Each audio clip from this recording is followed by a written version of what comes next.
여러분 안녕하십니까.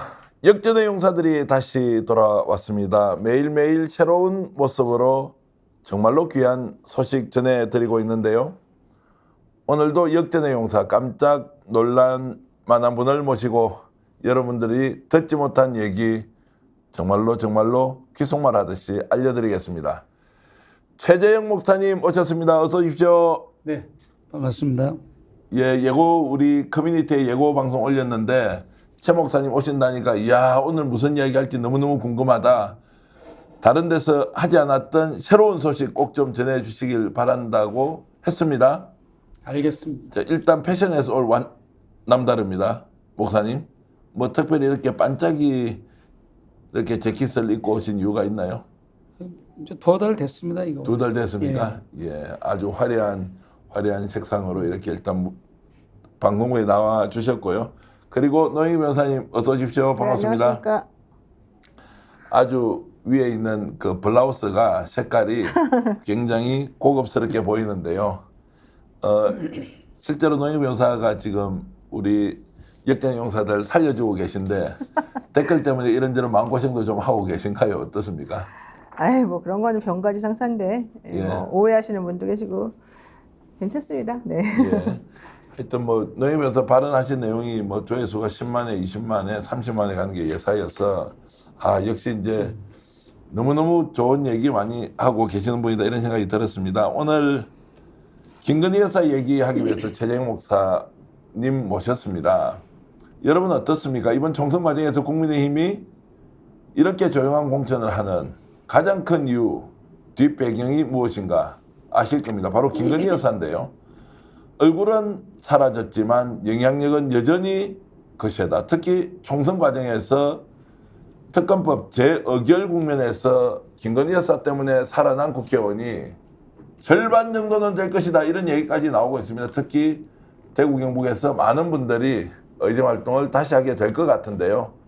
알고 보니까 윤핵관 때문이 아니라 김건희 여사 때문에 그렇게 살아났다. 이런 얘기 지금 하고 있습니다. 그런데 민주당이 오늘 이제 특검 재추진하겠다고 나왔어요. 그리고 실제로 국회에서 이제 발의를 했습니다. 명품백까지 끼워 넣었습니다. 노영희 변호사 어떻게 보셨습니까?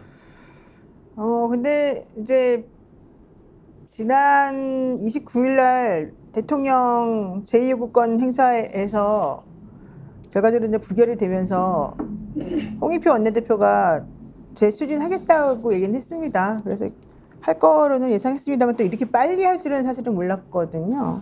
근데 결과론적으로는 이번에 아마 또 제대로 이제 안 돼서 폐기가 될 가능성이 있어요. 그래도 이제 다시 환기시키고 이것을 총선 전에 사람들의 뇌리에서 지워지지 않도록 하는 그런 효과는 확실히 있는 것 같고요. 이제 더 중요한 건 뭐 해봤자 결과적으로 이게 또 법사위를 넘어가야 되고 또 넘긴다고 하더라도 대통령이 이걸 또 거부권 행사를 안 해야 되고 이런 여러 가지 첩첩산중이 있는 거잖아요. 현실의 벽을 자꾸 부딪힐 때마다 도대체 무엇이 문제인지 대통령이 가족의 비리에 대해서는 저렇게 눈을 딱 감고 있는데 아무도 이걸 제대로 해결할 수 없다라고 하는 현실이 무엇인지를 생각한다면 결과론적으로는 그냥 가만히 있는 것보다는 또 내놓고 이것이 무산되는 걸 자꾸 경험하고 그래서 총선에서 어떻게 해야 되는지를 알려주고 이런 것도 좀 필요하겠죠. 그러나 이제 그거보다는 본질적으로 총선에서 결국 대통령이 가지고 있는 거부권을 행사하지 못하도록 하는 것이 더 필요하다는 것을 스스로 느끼게끔 하는 것도 중요한 것 같습니다. 어쨌든 이제 이 문제는 살아있는 이슈지만 요즘 분위기가 조금 수그러든 것 같아서 야 어떻게 이걸 이제 살려나가느냐 실제 진실에 접근하자 무엇이 사실이냐 국민들 의혹이 엄청나게 컸지만 최 목사님 마음은 조금 착잡했다 아니면 여전히 폭발력이 있다 어떻게 보십니까? 저는 그 독일 순방이 취소됐지 않습니까? 예.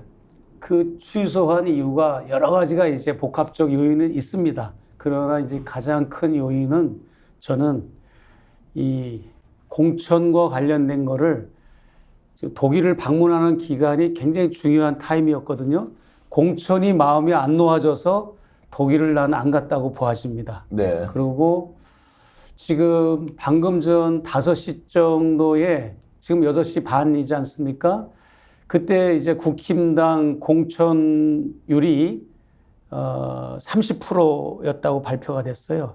바로 5시 정각에 뉴스 언론 보도가 공천율이 30%는 의미는 어떤 국힘 교체 비율. 교체 비율이 네, 그러면 현역 교체 비율이 30%에 30%라면 지나지 다른 않았다. 말로 말하면 잔존율이 70%라는 예, 거지 예. 않습니까? 그래서 그거를 볼 때 김건희 여사가 정말 많이 힘들었구나. 얼마나 불안했으면 이제 그분이 가장 두려워하는 것이 이제 재특검인데 그걸 막기 위해서는 디올백 제 어떤 심의가 두려워서 물갈이를 하지 않았다라고 이제 우리가 모두 공감하는 거에 저도 역시 동의하고요. 그러나 저는 그것을 이제 극단적인 표현으로 썩은 물 공천을 한 것이다 이렇게 보아지고요. 이제 국힘당이나 김건희 여사, 윤 대통령이 피해가고 싶지만 결국은 새로운 국회가 구성돼도 민주당은 계속 그대로 밀어붙이고 갈 것이다. 그래야만이 또 정상이다라고 저는 보아집니다. 가장 큰 이제 문제가 제가 보기에는 언론이 의도적으로 이 문제를 다뤄주지 않는 것. 처음에 한두 번은 우리도 비판을 하면 언론 왜 이래 이렇게 막 욕을 했지만 지속적으로 조직적으로 총동원이 되어서 이 문제가 국민들에게 알려지지 않도록 하는 이 행위 저는 실제로 분노하고 있거든요. 네. 왜 이런 거야? 이게 말이 돼? 정말 너무하다. 이런데도 옴짝달싹하지 않고 이런 식으로 계속 문제를 덮어가는 언론 문제 이거는 어쩔 수 없습니까? 국민들이 그냥 다르게 어떻게 할 수 있는 방안이 없어요, 노 변호사님. 이게요. 제가 아침에 이제 뉴스 토마토에서 뉴스인사 프라임이라고 2부를 해요. 예. 이게 그 화요일마다 하는 코너가 서초의 봄이라고 하는 코너가 있거든요. 네.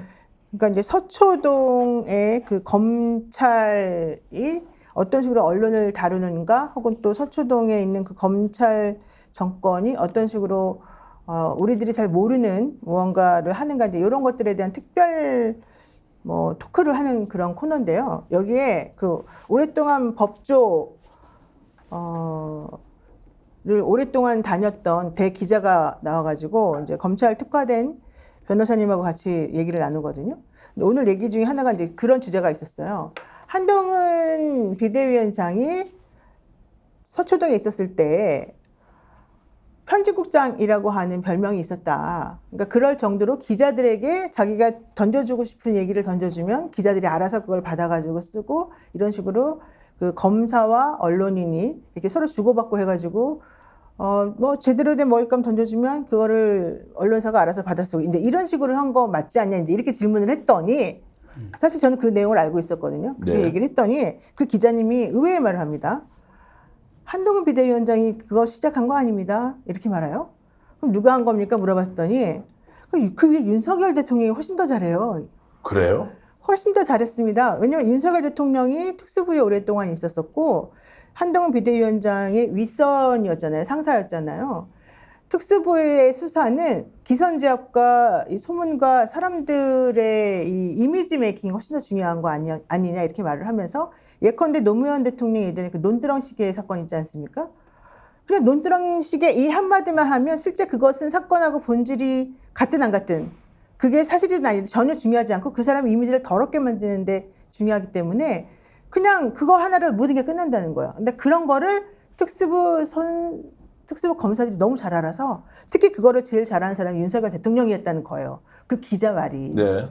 그래서 하는 말이, 그것을 하고 나면 수사 제대로 안 해도 상관없고 그냥 그 사람한테 모욕만 주면 되는 것이고, 그럼 나머지 언론사들이 알아서 착착착착 써주고 수사는 다 끝나버린다는 거예요. 나중에 그게 사실이든 아니든 하나도 안 중요하다는 거거든요.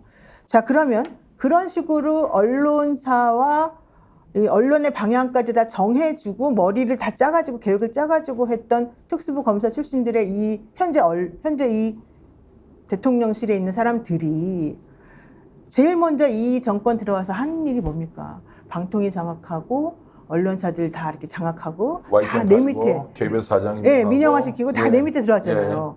지금 이 언론들의 기능, 우리가 지금 현재 언론사에 있는 기자들의 성향도 옛날에 있는 그 기자들하고 많이 다르지만 우리 전계환 평론가도 옛날에 기자였잖아요. 네. 그 당시에 기자들이 가지고 있던 결기하고 지금 현재 기자들이 보여주는 게 다르잖아요. 그럼에도 불구하고 그래도 예전에는 조금이라도 저항하는 게 있었잖아요. 지금 전혀 그런 게 없잖아요. 그런데 그래도 불구하고 뭔가 좀 쓰려고 하고 뭔가 좀 진실을 탐구하려고 하는 게 그런 게 있는데 지금은 아예 그런 것들 다 틀어 막아버렸잖아요. 그런 상황에서는 아무리 사실이든 뭐든 뭔가 좀 조사해서 뭘 해보려고 하더라도 실제 그런 걸 못하게 만들어요. 그러면 처음엔 사람들이 그래도 이건 옳지 않습니다 하면서 뭔가 좀 저항하려고 하고 반항하려고 하고 해봐요. 하지만 아무리 해도 그건 안 된다는 거예요. 그러면 점점 이 방향으로 쭉 가게 되면 진실은 없어지게 되고 결국 그게 사실이 돼버리고 지금처럼 돼버린다는 거죠. 그러면 언론은 이제 모르고 속는 게 아니라 알아서 기고 원하는 대로 해주고 뭔가 뜨거물을 먹고 이런 이제 일종의 자기들 입장에서 보면 선순환이고 우리가 보면 완전 악순환의 고리에서 우리 사회를 정말로 좀 먹고 깔아먹고 있다 이렇게 이제 볼 수밖에 없는 거죠. 근데 문제는 그게 더 나쁜 거는 그렇게 되어가고 있다는 것조차도 이제 모른다는 거죠. 그래서 현재 지금 이 총선 구조가 그렇게 되어가고 있는 건 아니냐 이게 이제 걱정. 그래서 지금 이제 총선에서 윤석열 정권과 싸워야 될 게 아니고 정말로 이런 언론들을 상대로 국민들이 저항 운동을 하지 않으면 안 된다. 그래서 이번에 인천 부평에 출마하는 노정면 전 YTN 앵커 같은 경우는 자기가 국회에 들어가면 제일 먼저 할 일은 보수 언론을 아예 보지 않겠다는 거예요. 보는 순간 오염이 돼서 안 된다. 이게 여론도 호도하고 있고 실제 사실도 왜곡하는 게 너무 많아서 그렇죠. 이걸 어떻게 하느냐. 통로가 완전히 차단되어 있는 데다가 진실을 알 길이 없다. 이제 이렇기 때문에 언론과 전면전을 선언할 수밖에 없는 것 아니냐라고 했는데 목사님, 네. 언론이 이렇게 하는 상황에서 국민들이 그 언론을 믿고 있다. 그러면 우리는 그 언론과 우리 자신을 어떻게 해야 돼요? 저는 그렇게 봅니다. 기존의 뭐 주류 언론들, 레가시 미디어라고 하는 그 언론들이 말씀하신 대로 지금 제 기능과 역할을 거의 못한다는 게 아니라 완전히 저는 그냥 손을 내려놨다고 보아지고 권력을 감시하고 견제하고 권력의 부조리와 부정부패를 캐내야 할 언론들이 그 임무를 다하지 못하기 때문에 오히려 대한민국의 언론 지형에 있어서 획기적인 사건이 발생해야 된다고 봐지는데 뭐냐면 기존의 주류 언론들을 견제하는 또 다른 언론이 생겨나야 하지 않을까. 뉴미디어하고는 또 별도로 기존의 언론들이 제대로 못하니까 그 언론들을 견제하는 언론이 또 생겨야 될 필요성까지 느낄 정도로 지금의 언론들은 자기들이 무슨 기득권이 아님에도 불구하고 이미 기득권화 돼버렸고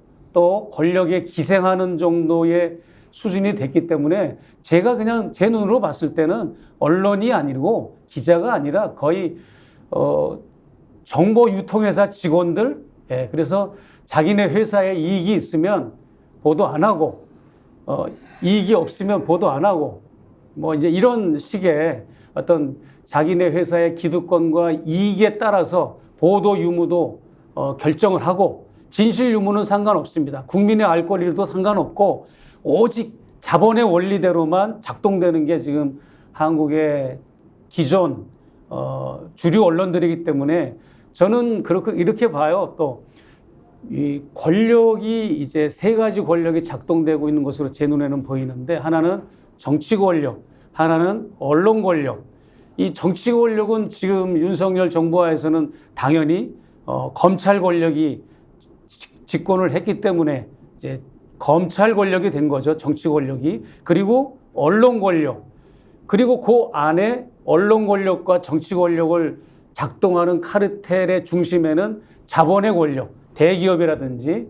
그래서 저는 김건희 여사나 윤석열 대통령이 한동훈 씨를 비대위원장으로 투입한 게 아니라 저는 넓은 그림으로 볼 때는 자본 세력이 한동훈 위원장을 투입한 거다. 이런 관점으로 봐도 무리가 없을 것 같고 그래야만이 서로가 피차 언론은 언론대로 권력은 권력대로 자본은 자본대로 자기들의 기득권을 유지하면서 예, 그렇게 살 것 같아요.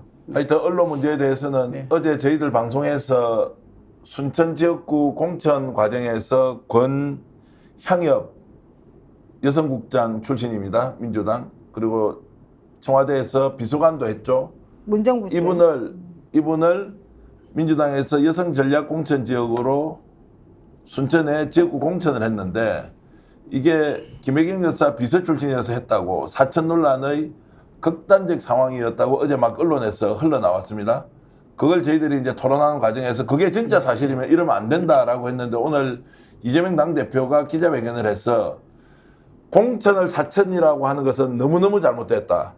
그럼에도 불구하고 이 문제 제기가 있었으니 권향엽 이제 후보가 좋다. 해라. 정정당당하게 현역 국회의원하고 경선하겠다라고 선언을 해서 공천은 철회가 됐고 경선을 다시 하는 걸로 이제 정리가 됐는데 이제 이것도 누군가 한 사람이 사천이다, 끝판왕이다, 김혜경 여사 비서다라고 하는 순간 정말 언론이 한 100개쯤 기사를 썼을 거예요. 그것을 우리가 진실 확인이 안 되니까 우리도 거기에 정말 그런 거야? 라고 저조차도 속았고 지금 많은 분들이 저를 비판하고 있고 변희재 대표에 대해서도 사과하라고 하는데 저희조차도 그런 상황에서 노출이 되면 착각과 그것이 마치 진실인 것처럼 받아들인다는 점을 말씀드리고 저는 정정하기도 하고 어제 그것 때문에 기분 나쁘신 분들이 있었다면 사과를 하겠습니다. 그리고 오늘 민주당 공보국에서 이분이 살아왔던 과거 이력이 민주당의 당직자로 20년 청와대 생활 그리고 지금까지 양성평등을 위해서 헌신해왔던 여성운동가이면서 정치인이었다는 거예요. 그런데 이것을 김혜경 여사하고 잠깐 인연이 된 것 그것도 제2부속실처럼 부속실에서 부실장으로 직접 대면도 많이 안 했는데 거기에 있었다는 걸로 프레임을 걸고 넘어가 버리니까 완전히 한 방에 쓰러졌고 민주당은 이것이 여론이 악화될지 모르니까 당대표까지 나서서 기자회견을 했다 이 말씀을 드리고 싶습니다. 제가 좀 전에 영등포에서 왔는데 예. 거기서 기자회견 할 때 굉장히 많은 사람들이 밀집해 있더라고요. 이 대표가 예. 이제 강하게 아주 단호하게 대처하겠다는 얘기를 듣고 저도 공감을 했는데 거의 뭐 하이에나 같은 예. 거의 이제 거짓 정보와 자료로 물타기하고 이 왜곡되고 굴절된 걸 자꾸 이렇게 흘리는데 사실관계 확인을 주력하기보다는 자꾸 그걸 퍼뜨리는데 마치 하이에나 같은 그런 모습을 제가 봤어요. 어제도. 지금 화난 여수 시민님 위대한 정신은 녹슬지 않는다 비판 많이 해주셨는데요. 제가 겁쟁이라서 그렇다고 생각하지 마시고요. 저조차도 이런 정보가 들어올 때는 필터링 과정 없이 자 보수 언론, 진보 언론 할 것 없이 이게 문제 제기를 똑같이 해버리지 않습니까? 그러면 정말로 사천이었나라고 착각한 점 진심으로 사과드리고요. 화낼 일 아니고 그럼에도 불구하고 이것이 여론을 악화시키는 요소가 되기 때문에 당대표가 직접 나서서 기자회견을 했고 또 후보도 공천을 받았음에도 불구하고 이런 오해받기 싫다고 하면서 경선에 들어가겠다고 하니까 조금 더 상황 지켜보시고 노여움 푸셔도 됩니다. 정의와 진실을 향한 마음은 변치 않는 것이고요. 다만 그 과정에서 왜곡된 오염된 정보가 우리를 이런 방식으로 잘못 생각하게 할 수 있지만 또 확인하면 바로 이렇게 잡는 것이 우리 스픽스의 역할이라고 생각하니까요.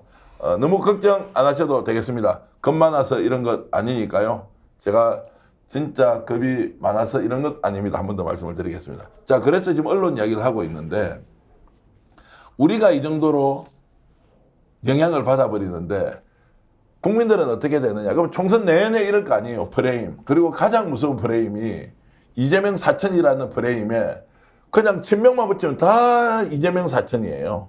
알고 보니까 정말로 용광로처럼 스펙트럼이 너무 넓어서 오히려 부담스러울 정도로 내일 저희들 이 방송에 정동영 전 열린우리당 의장이 나오시거든요.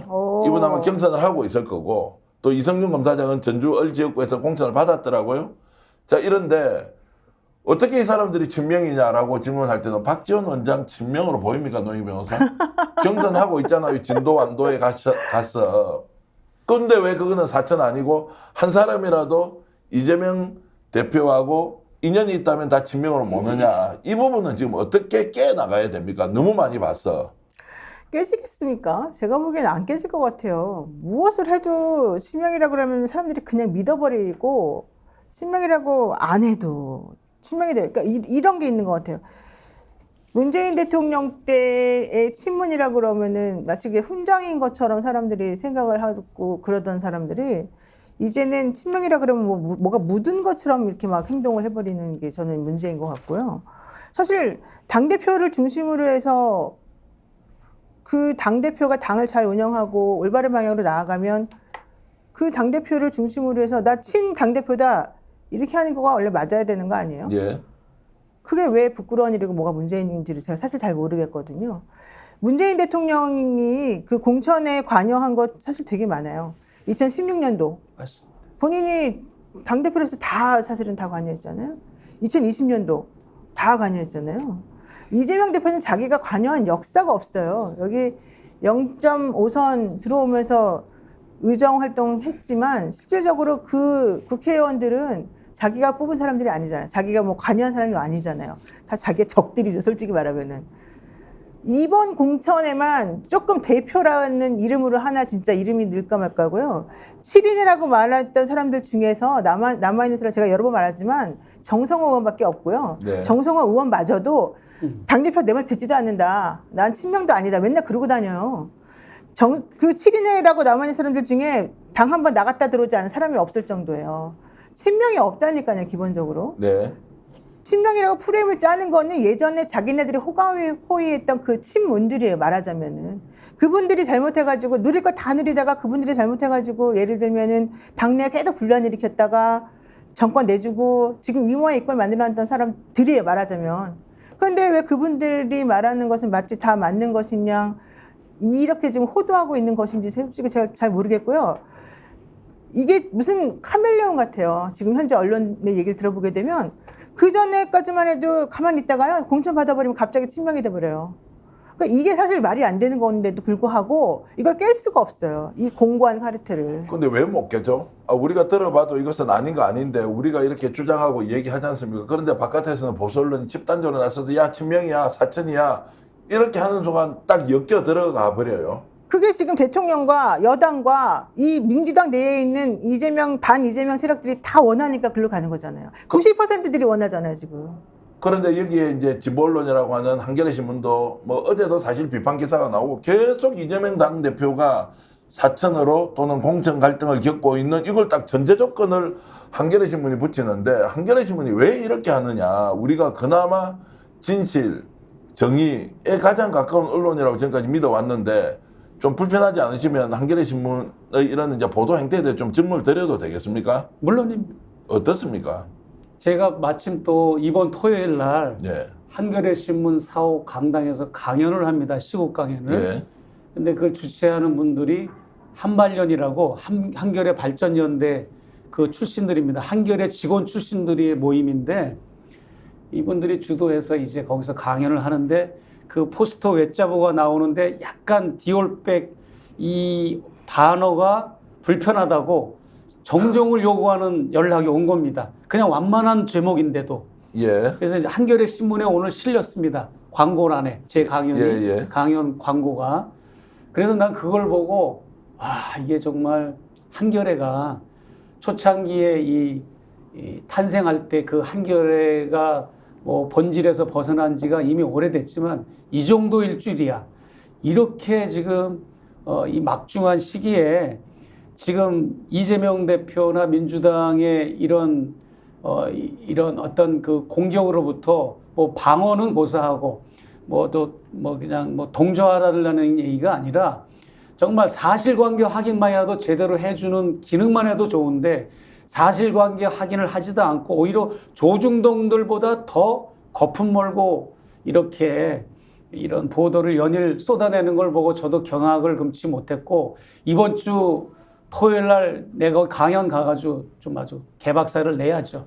예. 아니 근데 디올백과 관련해서는 어떤 표현을 하지 말라고 그러니까 나왔습니까? 뭐 영부인과 관련된 그 이렇게 연결된 용어를 예. 좀 우리 그 주최 측에서 했나 봐요. 예. 그러니 그거를 완화시켜 달라고. 야 언론의 자유를 외치는 한겨레 신문에서 네.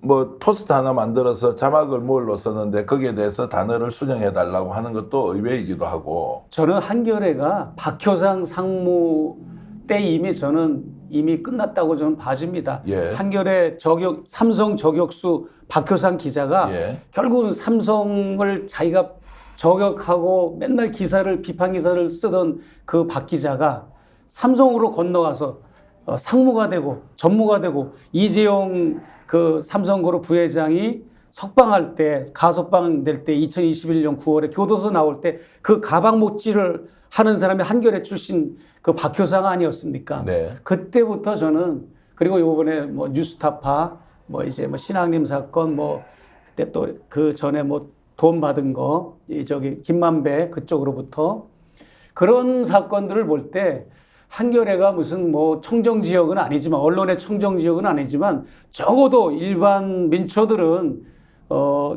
경향신문이나 한겨레만큼은 최후의 보루라고 여기는 그 무엇인가가 있지 않습니까? 그것을 이번 보도를 통해서 저도 여실히 제가 두 눈으로 확인했고 더군다나 또 놀라운 거는 이번 디올백 사건이 터지면서 한겨레와 경향이 저를 인터뷰를 할까 말까 하다가 안 했어요. 그렇습니까? 안 하고 제가 오히려 전 한겨레 신문사 사장 고사장이라고 계십니다. 그분이나 다른 분들을 통해서 인터뷰를 해야 되지 않느냐고 푸시하니까 그제서야 저를 그냥 살짝 인터뷰 해가지고 왜 여사 측에서 반환을 안 했느냐 요 포커스만 맞춰서 기사 하나 냈고 경향신문은 아직까지도 안 내고 있습니다. 전혀 다루질 않았어요. 제 사건을. 진보는 분열해서 망한다 이런 것 때문에 참 저희들이 이런 이야기 하는 게 좀 불편하긴 한데 보수는 이익 있으면 늘 그냥 손잡고 통합한다. 그래서 우리는 능력 있는 진보가 오히려 나라를 더 잘 이끌 수 있다 이런 생각 때문에 한겨레신문까지 원래 같이 조금 전에 목사님 말씀하신 대로 평소에도 한겨레신문은 우리나라 진실을 지켜는 마지막 보루다. 우리는 뭐 유튜브 채널 하니까 좀 거친 말도 하고 좀 더 심하게 얘기하는 것도 양해 좀 해주십시오라고 하지만 그럼에도 불구하고 저널리즘이 가져야 되는 최소한의 기준은 있다고 생각하는데 이번에 이재명 당대표와 관련된 보도의 내용을 보고 또 조금 전에 말씀하셨던 그런 사안들을 보면 한겨레신문에 대한 기대가 과거에 따라가지 못하겠다. 그럼 저는 어떻게 하죠? 그래서 한겨레신문 기자 여러분, 우리가 그냥 인터넷에서 열심히 떠들 테니까요. 지난 30년 동안 해왔던 한겨레신문의 원래의 기계, 정신 이런 거 좀 가지고 해주시면 안 되겠습니까? 더 이상 사실 좀 비판하기는 좀 불편한데 근데 총선 국면에서 이제 이렇게 해버리면 지방신문 어떤지 제가 노영비에서 잠깐 말씀드릴까요? 완전히 윤비어천 가고 완전히 한비어천 갑니다. 심지어 김건희 여사에 대해서 잘한다 이런 기사를요 일면에 쓰는 언론을 제가 본 적도 있거든요. 그렇습니다. 물론 디올백 사건 터지기 전이었는데 그러면 이제 대한민국 모든 언론이 이재명은 악마고 윤석열 대통령은 잘못한 거 있지만 양해해줄만 하고 김건희 여사는 범법이지만 뭐 대통령 영부인 그 정도 할 수 있는 거 아니야? 그걸 갖고 시비 걸어갖고 너희들이 좌파끼리 또 모여서 준동하는 거냐? 이거를 언론이 암묵적으로 동의한다. 괴롭습니다, 노희 변호사님. 조금 그런 게 있는 것 같아요. 저는 이게 본질적인 문제인 것 같아요. 뭐냐면요, 좀 위선적인 부분들이 있는 것 같아요. 그런 진보 언론들도 윤석열 대통령이 처음에 이 언론관이 되게 우리들을 놀라게 한 것 중에 하나가 메이저 언론사에 제보해라. 그러면 내가 믿어주마. 뭐 이런 말 한 적이 한 번 있지 않습니까? 그러니까 언론사들도 메이저냐 아니냐를 가지고 본인은 그 말이 소스가 진실인지 아닌지를 내가 그거 가지고 판단하겠다는지 이게 대통령의 언론관이었잖아요. 그런 자가 대통령이 지금 현재 대통령입니다. 지금. 근데 이 한겨레와 경향신문 같은 경우는 사실 자기네들도 되게 메이저가 아니고 뭐 메이저는 메이저이지만 어쨌든 뭐 조중동처럼 그렇게 돈이나 이런 게 권력이 있는 쪽이 아님에도 불구하고 그 사람들은 또 본인보다 더 밑에 있는 사람들은 쟤네들이다라고 또 자기하고 또 층을 나누는 거죠, 말하자면. 네. 그러니까 지금 보수나 현재 있는 이 여당이나 이 기득권층하고 맞서 싸우는 나는 투사다라고 생각하는 거가 있으면서도 이 민주당이나 이쪽에서도 또 나는 이 중에서 예를 들면 과거에 뭐 문 대통령이나 과거의 친문이나 이 세력들은 나하고 견줄 만한 사람들이지만 그렇지 않은 이런 요 라인들 사람들은 나랑 틀려 이 생각을 좀 기본적으로 가지고 있는 게 아닌가. 그러니까 내가 이 정도까지는 못 받아주겠어. 이런 생각 가지고 있는 게 아닌가 좀 그 생각이 들었어요. 그래서 이제 본인이 만들어 놓은 기준이 객관적으로 존재하는 사실에서 출발하는 것이 아니라 나의 생각, 나의 관념, 나의 기준으로 상대를 평가하고 바라보고 하다 보니까 언론이 저렇게 이제 비정상적인 길로 들어갔다 이런 생각이 들고요. 많은 분들이 지금 정말로 한겨레 신문, 경향신문이 제 역할을 하면 좋겠다 이런 걸 주고 계시고요. 자, 그래서인데 지금과 같이 김건희 여사 문제에 대해서 쏙 들어가고 정말 윤석열 한동훈 비대위원장에 대해서 찬양일색으로 하는 이런 언론의 환경에서 그나마 좀 진실을 이렇게 추구하는 우리가 어떤 마음으로 지금 좀 대응을 해야 합니까, 지금? 목사님? 저희는 그렇게 이렇게 해야 될 것 같습니다. 언론이라고 하는 이 기능과 역할은 시대를 이끌어가는 교회로 말하자면 이제 옛날에는 교회당 종탑에 십자가를 걸질 않았고 유럽에는 닭의 형상을 걸었어요. 십자가 대신에. 그 닭을 그렇게 십자가 대신에 걸었다는 거는 유럽의 교회들이 이제 새벽을 깨운다, 시대를 깨운다라는 의미거든요. 그래서 저는 어찌됐든 언론은 그 틀 자체가 시대를 깨우고 시대 정신을 제공하고 그다음에 진실을 국민들에게 알리는 역할을 해야 되는데 그 역할을 못하면 결국은 그 자본에 의해서 언론은 작동이 되는 거기 때문에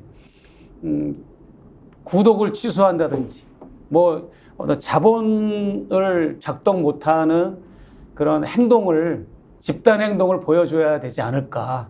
그래서 뭐 불매 운동도 좋고 뭐 여러 가지로 그런 것으로 본때를 보여줘야만이 아마 좀 그나마 경각심을 갖지 않을까라는 이런 아주 그냥 좀 우스꽝스러운 제안을 해봅니다. 네. 노영희 변호사께 이런 걸 좀 여쭤보고 싶어요. 제가 요즘 막 혼자서 분노하고 막 이렇게 길길이 날뛰는 것 중에 하나가 이제 모든 사람한테 제 자신이 포위된 느낌.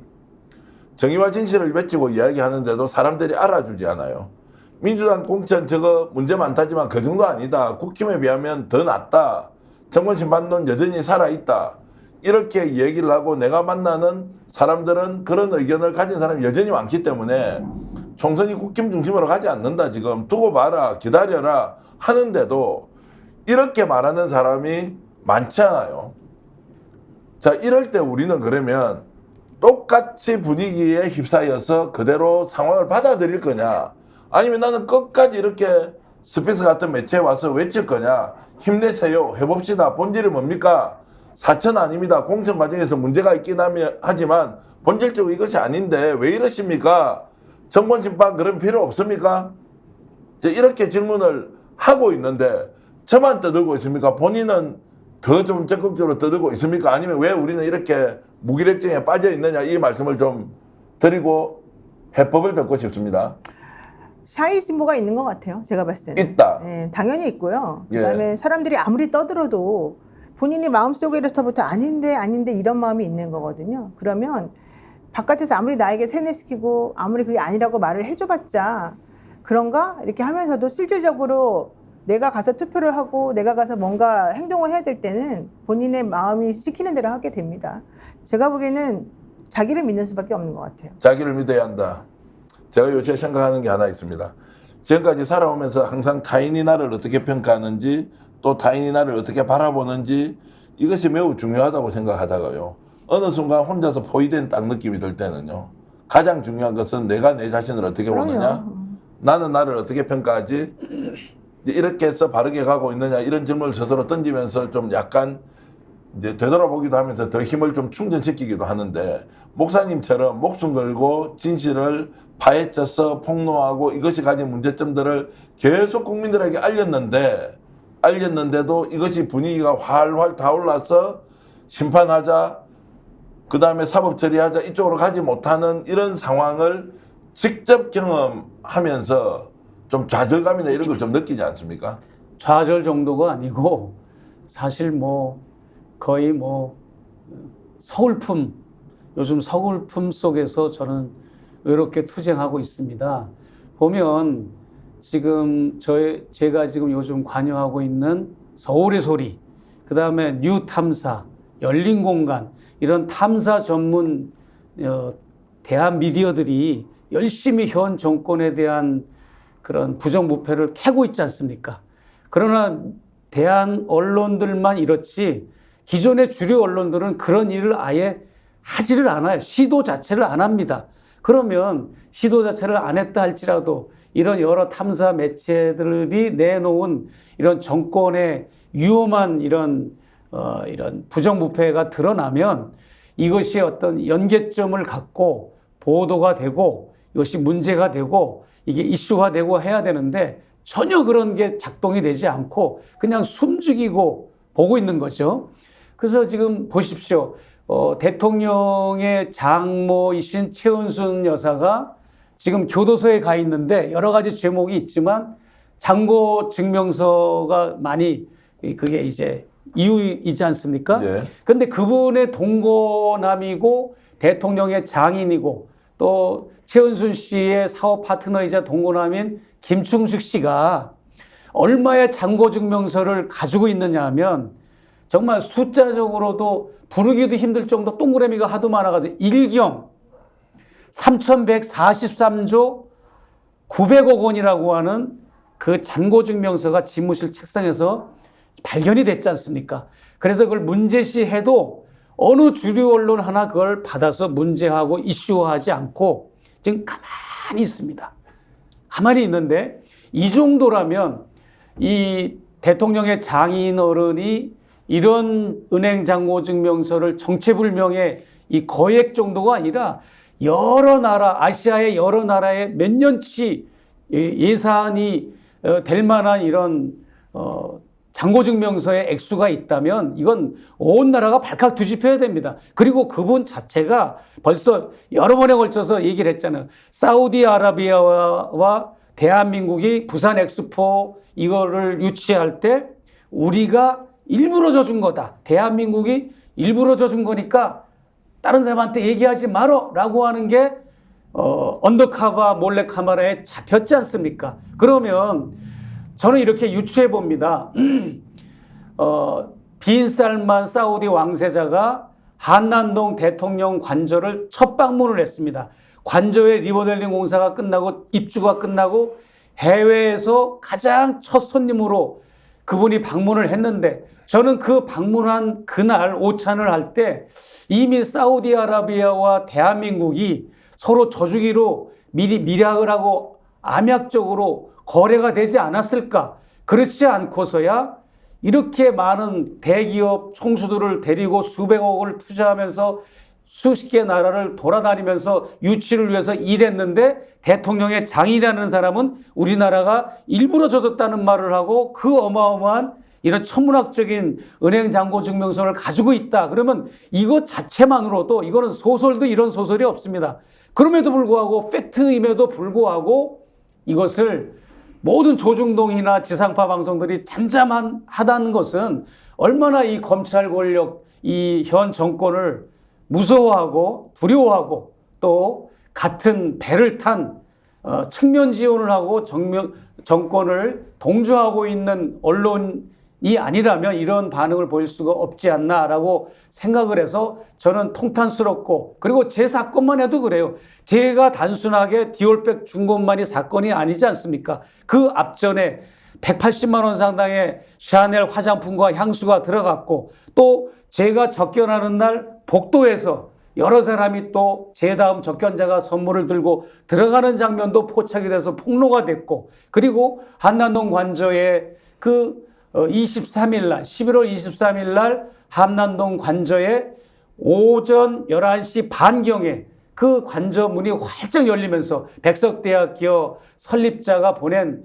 고급 1,000만 원 상당의 소나무 분재가 들어가는 게 목격이 되고 촬영이 돼가지고 그것이 뉴탐사에서 보도되고 저도 문제 삼았는데 이 디올백 사건 특검이 벌어진다면 제가 준 디올백 사건뿐만 아니라 그 무렵에 있었던 선물과 뇌물이 주어진 사건, 한남동 공간으로 관저로 이사 가서도 받았던 선물까지 취급이 돼야 되고, 더 중요한 것은 아직 공소시효는 안 지난 걸로 알고 있습니다.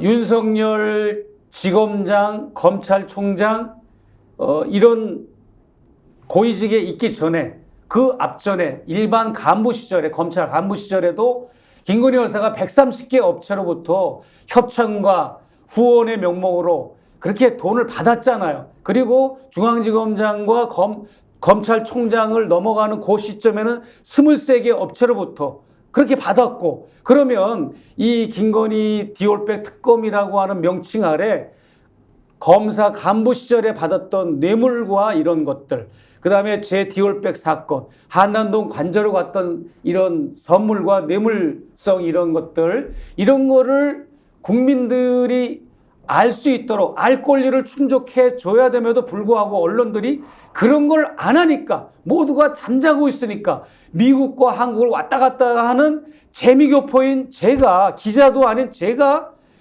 제 눈에도 그게 보이니까 제가 이렇게 언더커버 형식으로 위험을 무릅쓰고 공익 제보를 했는데, 이것을 그냥 피해자 코스프레로 계속 밀고 나가면서 저를 그냥, 그래도 해명이 안 되니까 저를 종북이다, 또 뭐 빨갱이다, 간첩이다, 또 가짜 목사다, 사입이다, 이단이다, 이런 명목으로 자꾸 이제 물타기를 하는 걸 볼 때, 지금 저는 김건희, 윤석열의 문제가 아니라 이 시대를 살고 있는 모든 지성인들의 문제고, 김건희, 윤석열 두 부부의 문제가 아니라 언론의 문제라고 저는 생각을 합니다.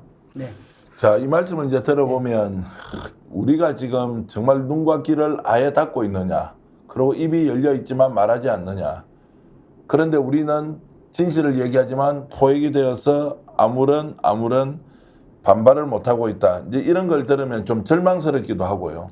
조금 전에 이제 다른 사람들이 다 얘기하지 않더라도 우리 최재형 목사께서 하셨던 말씀, 김충식 회장과 관련된 이야기, 저도 그 열린공감 TV를 보면서 와, 충격적이다.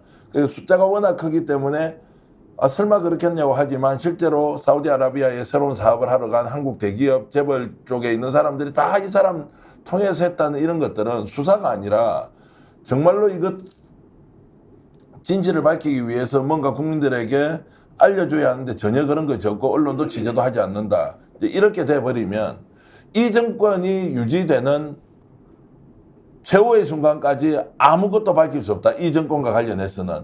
이렇게 우리가 결론을 내야 됩니까? 그래야 될 것 같은데요. 전 사실 이제 지금 말씀하신 내용은 처음 들었어요. 예, 예. 저는 그 내용은 지금 처음 들었는데. 처음 들으셨다고요? 그러면 이미 몇 개월 전부터 이 내용을 상세하게 취재해서 김중식 회장을 뉴스통합에서 한 번도 예. 저기 다룬 적이 없습니까? 그 일경 뭐 예, 3,143조 900억. 네, 일경 3,143조 900억 얘기는 제가 처음 들었어요. 네네네. 그런 내용의 그쪽 부분은 뭐 얘기는 어떤 은행 언론에서도 잔고증명서 다루지를 않아요. 전문인가 봐요. 그쪽은. 그러니까 워낙 너무 그 크고 내용이 비현실적이라서 크고 그래요, 사실은. 비현실적인데 만약 네. 그게 사실이라면 상상 초월의 일이 벌어지고 있는데 이제 잔잔한 거 안 한다는 거예요. 크고 굵고. 적어도 사우디아라비아라고 하는 이 부호 국가는 그 정도 은행 잔고증명서가 발급이 될 수 있는 충분한 요건은 되고, 그 다음에 대통령의 장인이 직접 사우디아라비아에 벌려놓은 이런 여러 가지 비즈니스 사업과 관련된 거, 그 다음에 부산 엑스포를 일부러 져줬다고 하는 이 카르텔만 봐도 냄새가 나도 이건 보통 냄새가 나는 게 아닙니다. 그러면 그 2만 명의 기자가 있다고 그래요. 나는 카운트는 정확하게 안 해봤지만 대한민국의 신문방송, 인터넷 언론 매체, 대안까지, 그러면 2만 명의 기자가 있는데 이게 재미교포 차지까지 올 정도로 잠을 자고 있다는 자체가 나는 너무나 신기한 겁니다. 이게 어떻게 내 차지까지 옵니까? 날고 뛰는 기자들이 이렇게 전국에 지금 깔려 있는데, 그렇지 않습니까? 일단 저는 처음 들었고, 두 번째는 너무 비현실적인 숫자예요, 솔직히. 그리고 정말 이런 일이 벌어질 수 있을 그러니까 솔직히 대한민국이 21세기 대한민국이 과연 이렇게까지 엉터리 지금까지 폭로된 건 다 비현실적이었지 현실적이었습니까? 그러니까 너무 예. 엉터리여서 솔직히 조금 너무 와닿지가 않는데 지금 이렇게 따지자면은 무슨 이게 지금 1950년대 대한민국에 그 옛날에 이철이 장영자 있죠. 장영자 사건에서 무슨 어음이 뭐 어쩌고저쩌고 하면서 그거보다 더하다니까. 햇소리 했을 때 내가 우리 볼 사람들이 때는 순진하게 속아 넘어가던 그 타임인지 뭔지 지금 2005년도 6년도쯤에 그 최은순 일가족이 그 미시령 휴게소를 운영했지 않습니까? 그 터널이 생기면서 이제 그 휴게소를 철수하고 보상받고 철수했는데 그때 법인 이사가 최은순 그리고 오빠 김진우, 김건희 또 남동생 김진환, 언니 김지영, 형부 유병규 이런 인물들이 이사로 등재가 돼 있었고 그 법인 대표는 최은순이었습니다. 그런데 세월이 흘러서 20년의 세월이 흘러서 지금 윤석열 정권 하에 대통령실이 생기고 거기 비선 실세들이 그 사람들이 다 지금 작동이 되고 있는 게 드러나지 않습니까? 대통령의 장인 김충식 씨. 이게 어떻게 이런 사람들이 이렇게 분란이 나고 거론이 되고 있습니까? 김건희 여사도 그렇고 오빠 김진우도 당선되자마자 이 유흥가에 앉아가지고 분단위로 건축업자를 만났다는 제보가 속속들이 들어와가지고 취재가 되고 보도가 됐지 않습니까? 이런 거를 지금 제2부속실도 없어지고 특별감찰실도 없어지고 또 민정수석실도 없어지는 없앤 거죠. 의도적으로 유세 때부터 그때 공약에서부터 그걸 없앤다고 얘기를 했으니까 일부러 없애고 그 없앤 사각지대를 이용해 가지고 마음대로 이렇게 국정을 농단하고 인사청탁하고 이권 개입을 하는 이런 상황에서 제가 이렇게 터뜨렸던 그 디올백 사건도 그런 사각지대에서 국민들이 알 권리란 공공의 죄로서 국민이 알 권리는 저 같은 그 언더커버 방식이 아니면 도저히 알 길이 없는 겁니다. 그래서 이제 제가 그렇게 시도를 했던 건데 그래서 국민들이 다 알지 않았습니까? 아, 여사가 저런 태도와 복장으로 사람들을 적혀나는구나. 아, 여사는 저렇게 주는 대로 최 목사가 무려 6가지, 향수까지 7가지 선물을 주는 걸 다 받았구나. 또 최 목사 다음에 적교자들로부터 또 막 이렇게 받는구나. 한남동 관저로 가서도 받는구나. 이런 거를 알게 됐지 않습니까? 이런 걸 보고도 레거시 미디어들이 이렇게 눈을 감고 귀를 막고 행동을 멈추고 있다면 대한민국은 비전이 없고 국회의원 선거 아무리 해봐야 별 차도가 없을 것 같아요. 제가 볼 때는. 일단 잠깐만요. 제가 이제 뭐 말씀 중에 죄송하긴 한데 저는 어떻게 생각하느냐 하면 제가 처음 듣는 사람 입장에서 저는 좀 너무 말이 안 된다, 황당하다 이런 생각이 들어요. 물론 이제 목사님은 아까 수표 얘기인가요? 네, 그러니까 이제 잔고 증명서입니다. 그러니까, 수표가 아니고. 그러니까 뭐 일경 어쩌고저쩌고 그 얘기 같은 경우가 너무 저는 좀 그러니까 일반적으로 받아들이기 너무 어려운 정도 얘기가 들리면 사람들의 뇌가 그걸 못 받아들여요. 그러면 그런 식으로 접근해가지고 그게 사실이라 하더라도 그걸 받아들이는 데는 시간이 많이 걸린단 말이죠. 그러면 이제 그렇게 해가지고는 사람들을 설득하기가 어려워요. 그러니까 사람은 결국은 설득을 당해야 사람들의 뇌가 정상적으로 작동하고 문제를 해결할 수 있는 거란 말이죠. 그러니까 그런 게 사실이라 하더라도 그런 얘기를 지금 딱 덜컥 꺼내가지고 사람들로 하여금 빨리 들고 일어납시다. 이 문제를 해결했어. 이거는 안 되는 것 같고. 그런 거 말고 이제 지금 예를 들면 조국신당 같은 경우는 3년 너무 깁니다. 빨리 해결합시다. 근데 이런 캐치프레이즈를 가지고 뭔가 해본다고 하잖아요. 그러면 그 말에는 사람들이 어느 정도 공감하는 바가 있단 말이죠. 그럼 이제 이제부터 해야 될 것은 그러면 3년이 너무 기니까 현실적으로 어떻게 선명한 메시지를 가지고 어떻게 사람들을 모아가지고 어떻게 구체적인 행동 플랜을 우리들에게 보여줄 것입니까? 이제 여기에 사람들이 이제 관심을 갖기 마련이거든요. 그러면 민주당과 같이 커다란, 그러니까 거대한 정당하고 다르게 좀 기민한 정당으로서 그리고 좀 더 직접적이고 거친 말로써 사람들의 귀에 딱 박히게 뭔가 해줄 수 있는 이 당에 대해서는 나는 좀 기대를 가집니다라고 해요. 그러면 현실적으로 할 수 있는 거는 그렇다면 조국신당의 역할은 이거 혹은 뭐 민주당의 역할은 이거 역할을 좀 분담해가지고 좀 연대해서 뭔가 할 수 있는 거를 좀 생각해 봅시다. 이제 이렇게 좀 나아가야지 뭔가 현실성이 있는 거거든요.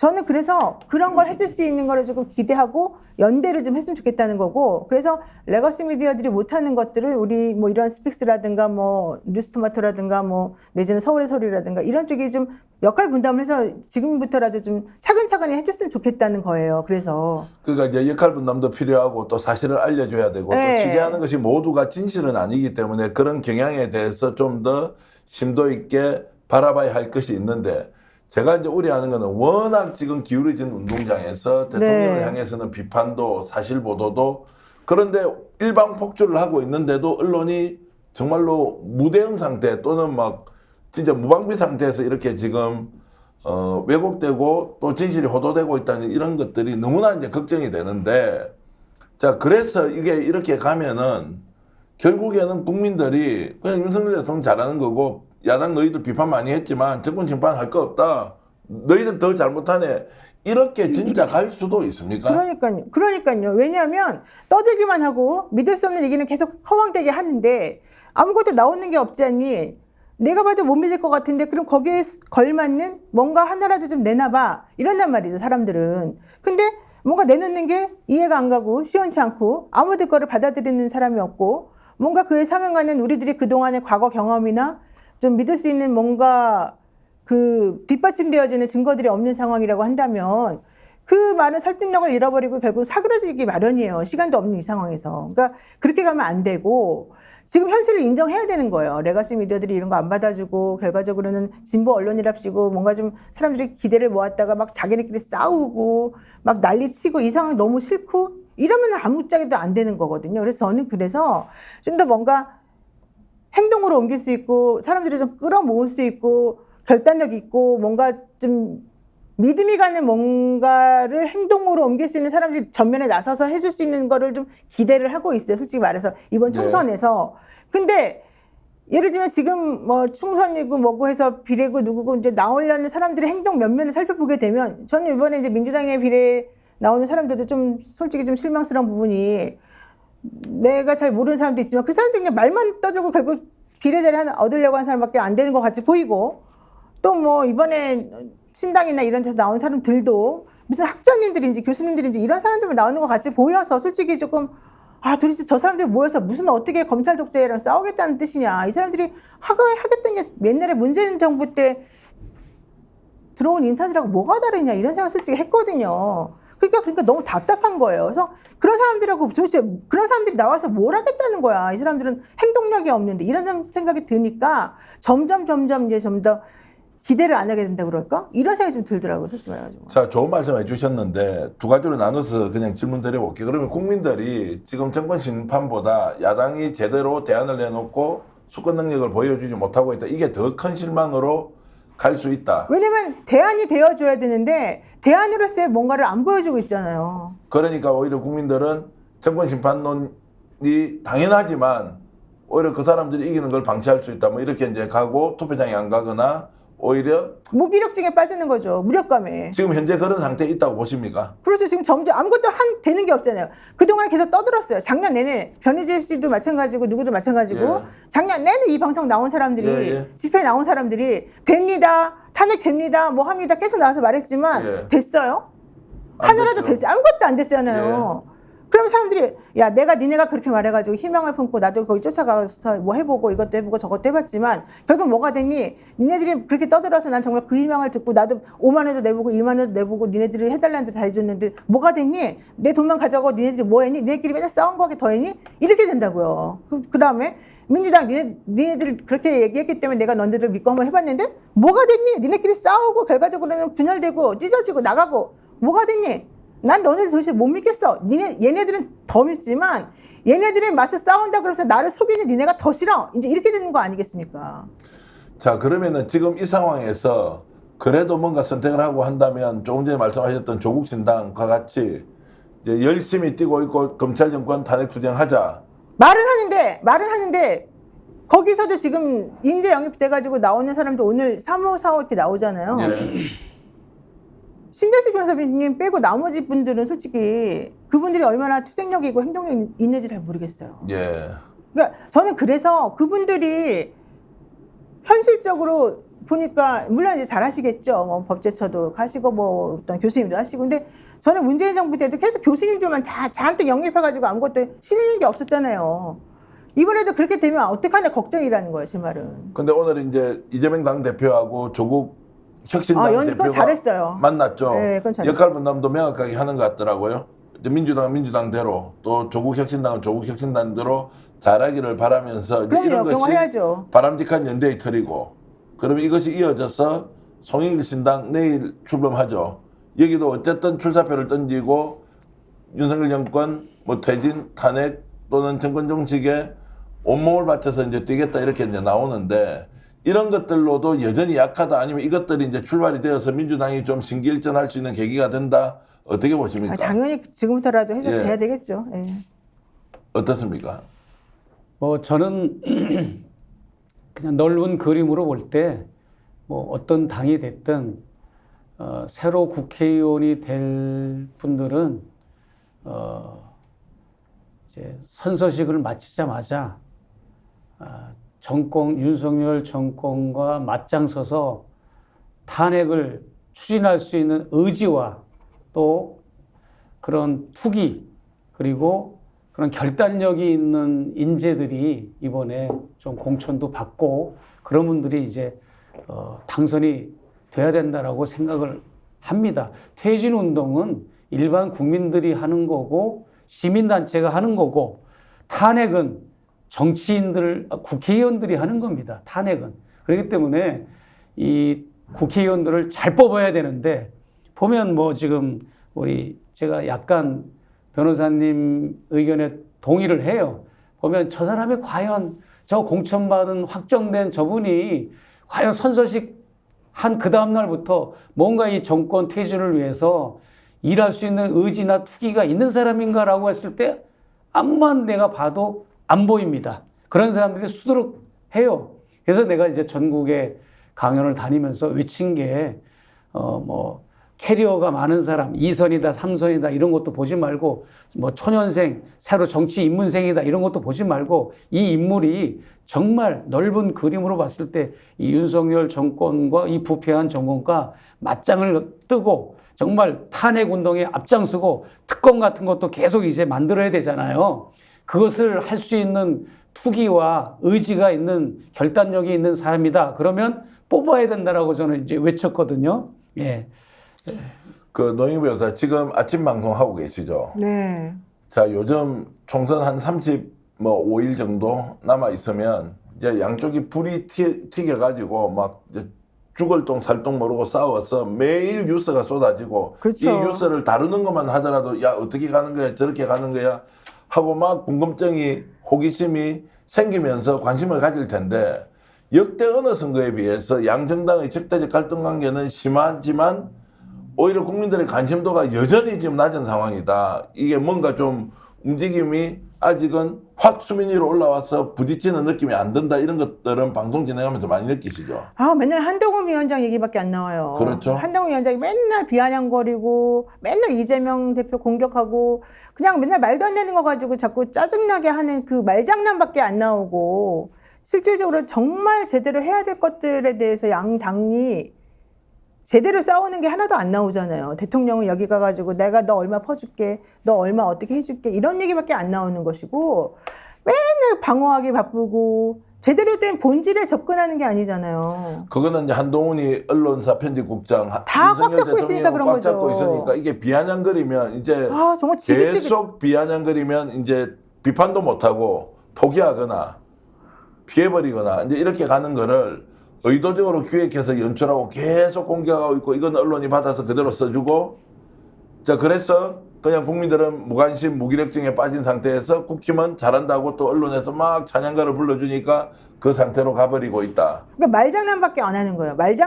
말장난밖에 없어요. 지금 남아있는 게 귀가 너무 아픈 게 잘 들어보시면요. 정치인들의 워딩이라고 하는 게 그 사람들이 그 공부밖에 안 하나 봐. 그러니까 진짜 정책을 가지고 뭔가 해보려는 생각 안 하고요. 이준석 씨가 어떤 워딩을 써야지 사람들 귀에 탁 박히는지 이 공부해가지고 기자들이 그거 딱 하나 잡아가지고 써요. 표제로. 한동훈이 들어가지고 그거 딱 잡아가지고 쓰고요. 국회의원들이 딱 그것만 하고 있어요. 지금 아무것도 안 하고. 그럼 A가 이렇다고 딱 받아치면 저쪽에서 그거 받아치고 이것만 서로 핑퐁만 하고 있고요. 현실적으로 일을 안 해요. 도대체 뭐 하는지를 모르겠어요. 자, 그럴 때 이것을 방어하는 쪽에서는 어떻게 그러면은 공격 포인트를 잡아야 공격 포인트를 잡아가지고 실제 일을 해야 되는데 일을 하면은 사람들이 혹은 기자들이 혹은 뭐 실질적으로 국민들에게 이 사람들이 이렇게 정말 잘 잡아가지고 포인트 잡아서 일하고 있습니다라고 알려줘야 되잖아요. 그걸 아무도 안 해주고 있어요. 그러면 실제 이 당에서 그렇게 언론이나 공보 역할하는 사람들이라도 쫓아다니면서 얘네들이 이렇게 하고 있지만 실제 본질은 이거니까 우리 당에서는 이걸 찾아가지고 이렇게 건드렸습니다. 이렇게 대항하고 있습니다. 이렇게 우리는 여기서 본질적인 걸 찾아가지고 하고 있습니다라고 해줘야 돼요. 근데 실제 당도 그렇게 못하고 있어요, 지금. 왜? 내분이 너무 많기 때문에 그걸 지금 쫓아다니라 급급해서. 야, 그러면 이제 지금 국민들은 참 이쪽 저쪽 싸움하는 거 지켜보다가 지쳐가지고 정말 도망가고 지겨워요. 귀가 너무 아프고요. 그러니까 이제 그럴 때 피곤해요. 그러면은 이런 건 어떤 이재명 당대표한테 지금 한동훈 비대위원장이 자 1대1 토론하자 그랬잖아요. 그거 지금 쓸데없는 소리 하지 그거 말라고. 일부러 했는데. 그러는 거잖아요. 안 받을 거 뻔히 알면서. 지금 장난치는 거. 자기랑 토론해서 뭐예요? 그 토론 뭐 하겠다는, 무슨 토론하자는 거예요? 지금 토론해야 될 현안이 정확히 뭐예요? 결국 결과적으로 너 정권 사범이잖아. 왜 나왔니? 이러고서 그냥 건드리겠다는 거밖에 더 돼요? 그 사람이 왜 토론해? 게다가 김어준이가 사회보겠다는데 왜 안 하니? 이거잖아요. 김어준이 거기다 왜 갖다 붙여요? 토론의 격도 안 이거 지금 맞습니다. 일부러 장난치려는 거잖아요. 지금 사람들 비아냥 거리고 이재명 웃음거리 대표는 만들겠다고. 대통령과 이렇게 너무 격이 한심해. 맞는 그 위상이지 한동훈하고 그 격이 위상의 맞는 문제가 위상이 아니라 아닙니다. 위상이고 아니고 위상도 떠나가지고 그렇고. 왜 장난을 치고 있어요 지금 여기다 대고. 아니 그러면 이제 그런 걸 가지고 민주당에서 좀 나와가지고 국민들 앞에서 한동훈을 그냥 막 직사게 욕을 좀 하면서 비판하고. 그러면 언론들이 나서가지고 야 또 치졸하게 나가가지고 이러는구나라고 또 그 민주당을 공격한다니까요. 그래도 그거는 싸워야 되고 마지막에 국민들이 판단해야 하는데 그렇게 했어라도 제대로 싸우고 공격해야 되는데 민주당은 그냥 듣고 그걸 못해요. 그걸 못해. 저 사람 또 쓸데없는 소리 했구나. 아이고 저놈들 원래 그런 놈이지. 야 지나가 국민들 다 알고 있을 거야. 총선 때 심판해 줄 거야. 그렇게도 생각을 못해요. 지금 민주당에 있는 국회의원들의 수준이 그게 안 돼요. 그렇게라도 생각해서 대항하거나 반응하지를 못하고 그냥 나한테 저거에 대해서 안 물어봤으면 좋겠다 그러고 넘어가는 거예요. 저는 최소한 당 대변인실에서요. 한동훈 저런 이야기 그걸 하잖아요. 못해요. 그걸 못해요. 그러면 국회 그 기자회견장에 가가지고 소통관에서 자 오늘 한 이야기에 대해서 이렇게 생각하는데 당신 그러면 내하고 맞짱 뜨고 붙자. 이게 뭐 하는 소리냐. 그러면 토론의 의제를 내라 지금. 그렇게 해야죠. 의제를 내라라고 하면 되잖아요. 그걸 못한다니까 그 수준이 안 된다니까요 지금. 왜 그 수준이 안 될까? 민주당 하면 되지 정말로. 민주당 국회의원들 수준이 지금 다 전반적으로 떨어져 있잖아요. 그래요? 그리고 더 중요한 건 내부적으로 분란이 지금 너무 시끄럽고 자기네 지금 공천 받느냐 안 받느냐 내가 여기 가가지고 붙냐 안 받느냐 다음에 떨어지냐 붙냐 이것밖에 관심이 없어요. 그러니까 이제 마타도어에도 흑색 선전에도 속수무책인 거고 네. 참 마음이 안타깝고요. 제가 이렇게 전국을 강연 다니면서 이제 살펴보니까 국힘당은 그거 하나는 잘하는 것 같아요. 서로 경선을 하더라도 목표는 딱 하나를 가지고 있더라고. 근데 네. 우리 저기 민주당을 보면 그렇지 못하고 그래서 이번에 아무튼 제가 국힘당의 현역 의원들이 재공천율이 이렇게 높은 거를 보고 저는 경악을 하고 큰 실망을 했고 역시 김건희 여사가 국힘당 공천은 직접 관여했구나. 지금도 관여하고 있구나라고 하는 것을 다시 한번 조금 전에 5시에 나온 결과가 30%가 국힘당 현역 의원 교체 비율이라고 그러니까 나머지 70%는 그냥 건재한 겁니다. 썩은 물이 그대로 공천을 받은 거니까 차기 국회 회기에도 국힘당은 지금 그대로 그 모습 많이 볼 걸 생각하니까 국민들이 참 가련한 생각이 들고 그리고 국힘당 내부의 정화라든지 자정 능력이 이제 물 건너 갔다라고 생각을 하니까 암담한 생각도 들어요. 지금 김성란님께서 오늘 안기령이 한동훈에 대해서 뭔가 얘기를 했다고 올려주셨고 허방경님께서는 정청래 의원이 김건희랑 토론하자고 말했잖아요. 이게 그러니까 내가 안 그래도 이거 한마디 하려고 그랬는데요. 예. 정청래 의원이 그렇게라도 말을 해줘가지고 지금 한동훈 비대위원장이 하는 그 날같지 않은 행동에 대해서 지적해준 건 잘했어요. 하지만 예. 이런 식으로 자꾸 한동훈 비대위원장이 한 게 한두 번이 아니잖아요. 예. 예? 그러면 이런 식으로 장난질 못 치게 이제 선을 넘는구나. 이따위 행동하지 말아라라고 하는 것을 제대로 밝혀주고 제대로 한번 밟아주는 게 필요하다는 거예요. 그래서 저는 정책내 의원이 김건희 여사하고 토론하자는 것보다 야 한동훈 너 나와 내하고 정말로 마포에서 또는 여의도 좋다 마포 옆이니까 거기서 국민들 보는 앞에서 너 정말 토론 한번 하자. 오히려 이준석 그 화성 출마했던 개혁신당 대표는 본인 이제 한동훈 직접 내하고 토론하자 왜 숨느냐 뭐 이런 이야기를 했던데 좀 그런 결기 있는 국회의원들이 나와가지고 할 말 좀 해야 답답한 국민들한테 좀 그래도 사이다와 같은 좀 청량감을 이제 줄 텐데 그걸 못하고 있는 현실이 참 안타깝다 이 생각이 들고요. 어찌됐든 지금 여러분들 최재형 목사님과 노영희 변호사가 이렇게 강한 톤으로 왜 이렇게 무기력증에 빠져 있느냐에 대해서 우리에게 질타하듯이 질문을 던지고 있습니다. 저도 역시 그 질문을 받고 어떤 대답을 할지 고민을 해볼 것이고요. 또 여러분들도 오늘 방송 지금 1200분이 보고 계신데 한번 생각해 보십시오. 어떤 날은 4000명, 5000명이 있지만 오늘은 1200분의 귀한 분들이 들어와서 함께 얘기를 하고 있지만 우리가 혹시 무기력증에 빠져 있는 거 아니냐? 본질을 잘못 보고 있는 건 아니냐? 그러면 지금 나는 무엇을 어떻게 해야 하느냐를 질문하고 대답하고 질문하고 또 대답하는 과정 안에서 우리가 좀 더 주권자로서 대우받고 주권자로서 권리 행사할 수 있다 이런 말씀을 드리면서 오늘 최재형 목사님 이렇게 귀하게 나와주셔서 감사드리고요. 또 노영 변호사님 정말로 칭찬과 비판을 동시에 받으면서도 정론을 향해 가는 그런 모습에 큰 박수를 보냅니다. 그래서 저희들이 곧 이어서 2부가 시작되는데요. 2부는요. 제대로 싸우는 사람 두 사람을 불렀습니다. 국회의원 180명으로 출발했지만 제대로 지금 역할을 못하고 있는 민주당보다는 차기 국회에서 내가 정말로 제대로 싸우는 국회의원이 되겠다고 하는 젊은이 두 사람이 나오실 텐데요. 얼굴 보면 아실 테고 깜짝 놀라실 건데요. 잠시 광고 보고 다시 돌아오겠고 두 분 오늘 수고해 주셔서 너무나 감사합니다. 고맙습니다. 네, 감사합니다. 채널 고정해 주십시오.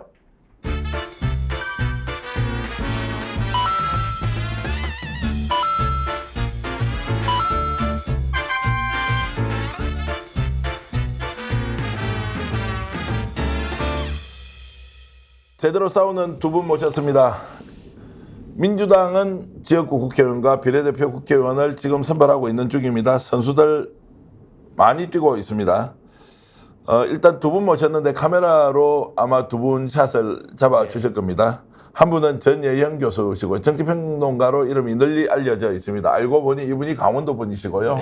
또 그 옆에 앉아있는 서재헌 위원장이라고 제가 부르겠습니다. 이분은 민주당에서 대구시장 출마까지 하셨고 요즘 정치평론가로 이름을 많이 알리고 있는 분인데요. 아직 얼굴이 안 나오고 있습니다. 얼굴 좀 잡아주십시오. 네, 나왔습니다. 함께 보고 있는데요. 자, 두 분 모시고 지금 현 정치에 대한 얘기도 나누고요. 왜 윤석열 정권과 제대로 싸우는 국회의원은 없는가? 그리고 이 두 분이 왜 지역구가 아닌 비례대표로 이번 총선에 직접 뛰게 됐는지 얘기를 들어볼 건데요. 오늘 하루 종일 온 나라를 떠들게 했던 민주당 순천 지역구 공천과 관련해서 순천 광양입니다. 공천 관련해서 권향엽 여성국장 출신이시죠. 후보가 좋다 이렇게 사천 논란이 있다면 내가 경선 일단 받아들이겠다고 했는데 어제 하루 동안 계속해서 이재명 사천이다 이렇게 막 맹폭을 퍼붓더라고요. 어떻게 보셨어요? 예, 일단은 국민의힘은 본인의 집 썩은 물이나 들여다보지 남의 집에 우산이 몇 개냐 이런 거 들여다보지 않았으면 좋겠는데 권양현 실장님은 제가 기자 시절부터 수십 년간 봐온 분입니다. 그래서 일단 개인에 대해서 좀 말씀을 드리자면은요. 지난 대선에서만 활동을 하신 게 아니라 당의 가장 바닥에서부터 지역과 현장을 뛰었던 분이고요. 여성 리더십 센터에서도 역할을 하셨고 무엇보다 제가 강릉에 일할 때 강릉에까지 오셨어요. 이건 어떤 언론에도 안 알렸던 부분입니다. 많은 고통받는 여성 피해자들을 위해서 활동을 해오셨는데 어쨌든 그런 점을 많이 고려해서 이번에 아마 당에서 새로운 여성 일꾼으로 발탁하라는 것 같습니다만은 여러 가지 논란이 일고 하니까 그렇다면 당당하게 경선을 하겠다. 본인도 이렇게 뜻을 밝혔고 당내에서도 현직 의원과 이 권향엽 예비 후보라고 일단 칭하겠습니다. 경선 결정한 것으로 보입니다. 자, 모든 공천을 다 이재명 사천이다. 또는 마음에 들지 않는 사람은 다 이제 이재명과 특수한 친분 관계 이용해서 갔다. 이렇게 하는 이제 일종의 프레임 같은 거 서재현 위원님 어떻게 보세요? 그러니까 이제 그거밖에 없는 거죠. 이제 여당이다 보니까 정권 심판에 대해서 본인이 스스로 잘 알잖아요. 2년 동안 한 게 없다. 그러니까 이제 대놓고 공격하고 대놓고 이제 가짜 뉴스를 퍼뜨리는데 문제는 그 프레임 속에 자꾸 들어가는 게 문제거든요. 저희들이. 그래서 이런 거는 사천이 그래 사천인데 너희들도 봐라. 그리고 우리는 이때 이제 엔트리가 다 되잖아요. 그러면 이제 후보들 몇몇을 보고 주인들이 평가하겠다고 넘어가 버리면 되는데 이걸 계속 또 저는 또 과도하게 설명하고 또 아니다 하니까 이렇게 관심 없는 국민들도 아 그런가 하고 자꾸 보고 이런 것도 조금 문제인 것 같아요. 그 프레임이라고 예. 얘기를 하고 있는데 이제 여러분들도 지금 언론의 보도 행태 또 보도 내용 여러 가지 평가하고 계실 텐데 이제 기자 출신이시잖아요. 지금 뭐 기울어진 운동장 출신이 기울어진 운동장 정도가 아니라 아예 일방적으로 민주당은 불리하고 국힘은 너무 유리한 상황으로 부끄럼도 없이 언론이 이렇게 보도를 하잖아요. 제가 기자 출신이시면 정말 화가 납니다. 정말 국민 여러분, 언론개혁 해야 되는 이유가 여기에 있어요. 예를 들어서 똑같은 의원의 이름을 놓고 언론이 어떻게 보도하는지 아십니까? 한쪽에서는 이 사람은 친명이다. 한쪽에서는 비명이다. 아니 똑같은 언론을 놓고 이렇게 흠집내기용에다가 이 사람을 끼워 넣었다. 저 사람을 끼워 넣었다. 이런 프레임을 계속 만들고 있는 거고요. 또 하나 어떤 혁신을 어떻게 제대로 잘하고 있냐. 국민이 원하는 물갈이를 제대로 잘하고 있냐. 이게 지금 문제 삼는 게 아니라 누가 공천에서 탈락해서 시끄럽게만 하면 무조건 잘못했다. 야당은 잘못했다 이렇게 하고 국민의힘에서는 어떤 사람이 가서 당사 앞에서 좀 극단적으로 분신 시도까지 했는데 제가 쫙 봤더니 그건 거의 언론에 안 나온단 말이에요. 그러니까 이런 식의 언론 보도 행태가 굉장히 문제가 있는데 국민 여러분 이번 총선의 시대 정신은 정권 심판입니다. 윤석열 정부에서 없는 사람 힘없는 청년, 서민들만 지금 고생하고 있거든요. 우리 정말 이거 잊지 말아야겠고요. 언론도 정말 정신 똑바로 차리고 양쪽을 제대로 비판하고 제대로 물어야겠습니다. 지금 국민의힘의 공천을 그럼 한마디로 하면은 김건희 여사 공천 아닙니까? 김건희 여사 특검법 막으려고 그냥 현역 의원들 다 살려준 거 아닙니까? 언론이 정말 집요하게 물어야 됐고 한동훈 위원장에서도 계속 물어야 돼요. 그 부분에 대해서 그럼 앞으로 어떻게 할 건지 계속 물어야지 한동훈이 뭐 어디 가서 뭐 어떤 사진 찍었고 먹방했다 이렇게 언론 보도해서는 안 된다고 봅니다. 근데 두 분 왜 나와서 이렇게 큰 소리로 떠들고 있지 이렇게 이제 궁금해하는 네. 우리 시청자들이 있을 것 같은데 오늘 이 방송은 지금 한 1000분 정도 보고 계시지만 오늘 밤새 이제 이게 돌아가면 아마 이제 한밤중에는 훨씬 더 많은 분이 국내 해외에서 일 다 끝내고 와서 이제 방송 보실 텐데요. 이 두 분 잘 지켜봐 주시기 바랍니다. 서재현 이제 위원장 네, 왜 나오셨어요 오늘 스픽스에? 저는 이제 뭐 사실 저는 종편에 많이 나왔어요. 종편에 나오면 채널 A가 굉장히 아끼는 패널이시더라고요. 아낀다기보다는 저는 이제 제 역할이 사실은 뭐 보수도 있지만 그게 중도도 있다. 그러면 네. 민주당의 대변인으로서 그걸 설명해야 되잖아요. 제까지 안 하면 그게 완전 편향되지 않습니까? 네. 그래서 정말 저도 방송 끝나면 페이스북이나 카톡으로 엄청난 욕을 오거든요. 그럼 지우죠, 저는. 여기 온다고요? 왜요? 이제 계속 이제 방어를 해야 되다 보니까. 그러면 그래서 이제 채널을 보고 있는 시청자들이 비판을 대부분 많이 이제 한다. 보수 패널 거의 요즘은 뭐 1대 뭐 3, 4처럼 막 싸우다 보니까 저도 이제 발언 기회가 없어요, 보면. 그러면 이제 하다 보면 또 이제 저는 김건희나 그런 쪽으로 자꾸 하면 자꾸 물타기 한다 그러고 주제 바꾸라 그러고 그래서 스픽스는 그러지 않기 때문에 편하게 나왔고. 뭐 사실 아마 이제 다른 분들이 이렇게 보고 계시면 여기는 2대0 아니야 뭐 이렇게 할 것 같은데 그런 것보다 오늘 이제 예. 비례대표 출사표를 던진 청년 정치인 두 분을 이제 모시고 얘기를 들어보려고 하는데요. 지금 이제 원래 지역은 이제 대구 지역이시고 맞습니다. 예. 대구 지역이고 우리 전혜연 교수는 강원도 고향이고 서울에서 활동하시는데 강원도에서 오래 일을 했죠. 예, 지금 네. 이제 민주당에서 비례대표 국회의원을 선정할 때 일종의 지역 할당 같은 게 좀 있습니까? 지역 할당이 있습니다. 저희가 전략 지역으로 해가지고. 네, 근데 좀 아쉽지만 대구 경북만 됩니다. 강원도는 제외됐고요. 네, 그래서 대구 경북만 해서 지금은 뭐 한 토요일 일요일 날 이제 면접까지 보고 이후에 대구 경북의 권리당원이 다 참여해서 하는데 조금 뭐 문제라기보다는 저도 이제 후보로 뛰는데 이제 그 권리당원을 남성 여성 구분할 것인지 아니면 대구 경북 후보가 한꺼번에 할 것인지 그러면 대구 2명 뭐 경북 4명 할 것인지 이런 조금 원칙이나 뭐 어떤 룰 자체가 모르다 보니까 조금 깜깜이 후보인데 뭐 동일하니까 지금 뭐 이제 같이 출사표를 던진 대구 경북의 비례대표 지망생은 몇 명쯤 됩니까? 한 제가 알기로는 한 10명 정도 야, 10명 중에서 스픽스에 처음으로 네, 나왔으니까 맞습니다. 나머지 9분도 나와 주실지는 나와 모르겠지만 주시다가 이제 선거 끝날 것 같습니다. 그래요? 지금 빨리 나와야 돼요. 그러면 우리 전혜인 교수도 이번에 이제 비례대표 신청하셨죠? 네, 그런데 강원도는 안타깝게도 전략 지역에서 빠졌습니다. 아, 아니, 강원도 무시하는 건 아닌가 좀 섭섭한 마음이 들어서 그럴 수 그래서 오히려 저를 지역 언론에서 아, 더 우리 동네 강원도 일 제대로 해본 집요하고 아주 야무진 사람 한번 보내보자라는 기사가 실제로 나오고 있습니다. 예, 예. 너무 감사하고요. 강원도 도지사 김진태 전 국회의원입니다. 여러분 지금 강원도 얼마나 어려운지 아시겠죠? 허영 의원, 송기현 의원 죽을 힘을 다해서 뛰고 있지만 강원도 정말 어렵고 한동훈 국민의힘 비대위원장 수시로 내려와가지고 지금 여기 다 탈환하라고 하고 윤핵관의 거점이 지금 되어가고 있습니다. 권성동 의원을 비롯해서 하고 있는데 정말 저같이 강원도에서 집요하게 험지에서 커온 여성 일꾼 국회로 꼭 보내주십시오. 제가 강원도는 감자만 있는 게 아니라 정말 집요한 여성이 한 명 있다. 강원도에 이런 사람이 있어서 김진태 도정뿐만 아니라 윤핵관이 점령한 강원도 이런 여성이 한번 나서서 바꿔보겠다라는 것으로 지금 생각이 듭니다. 강원도 8석밖에 안 되거든요.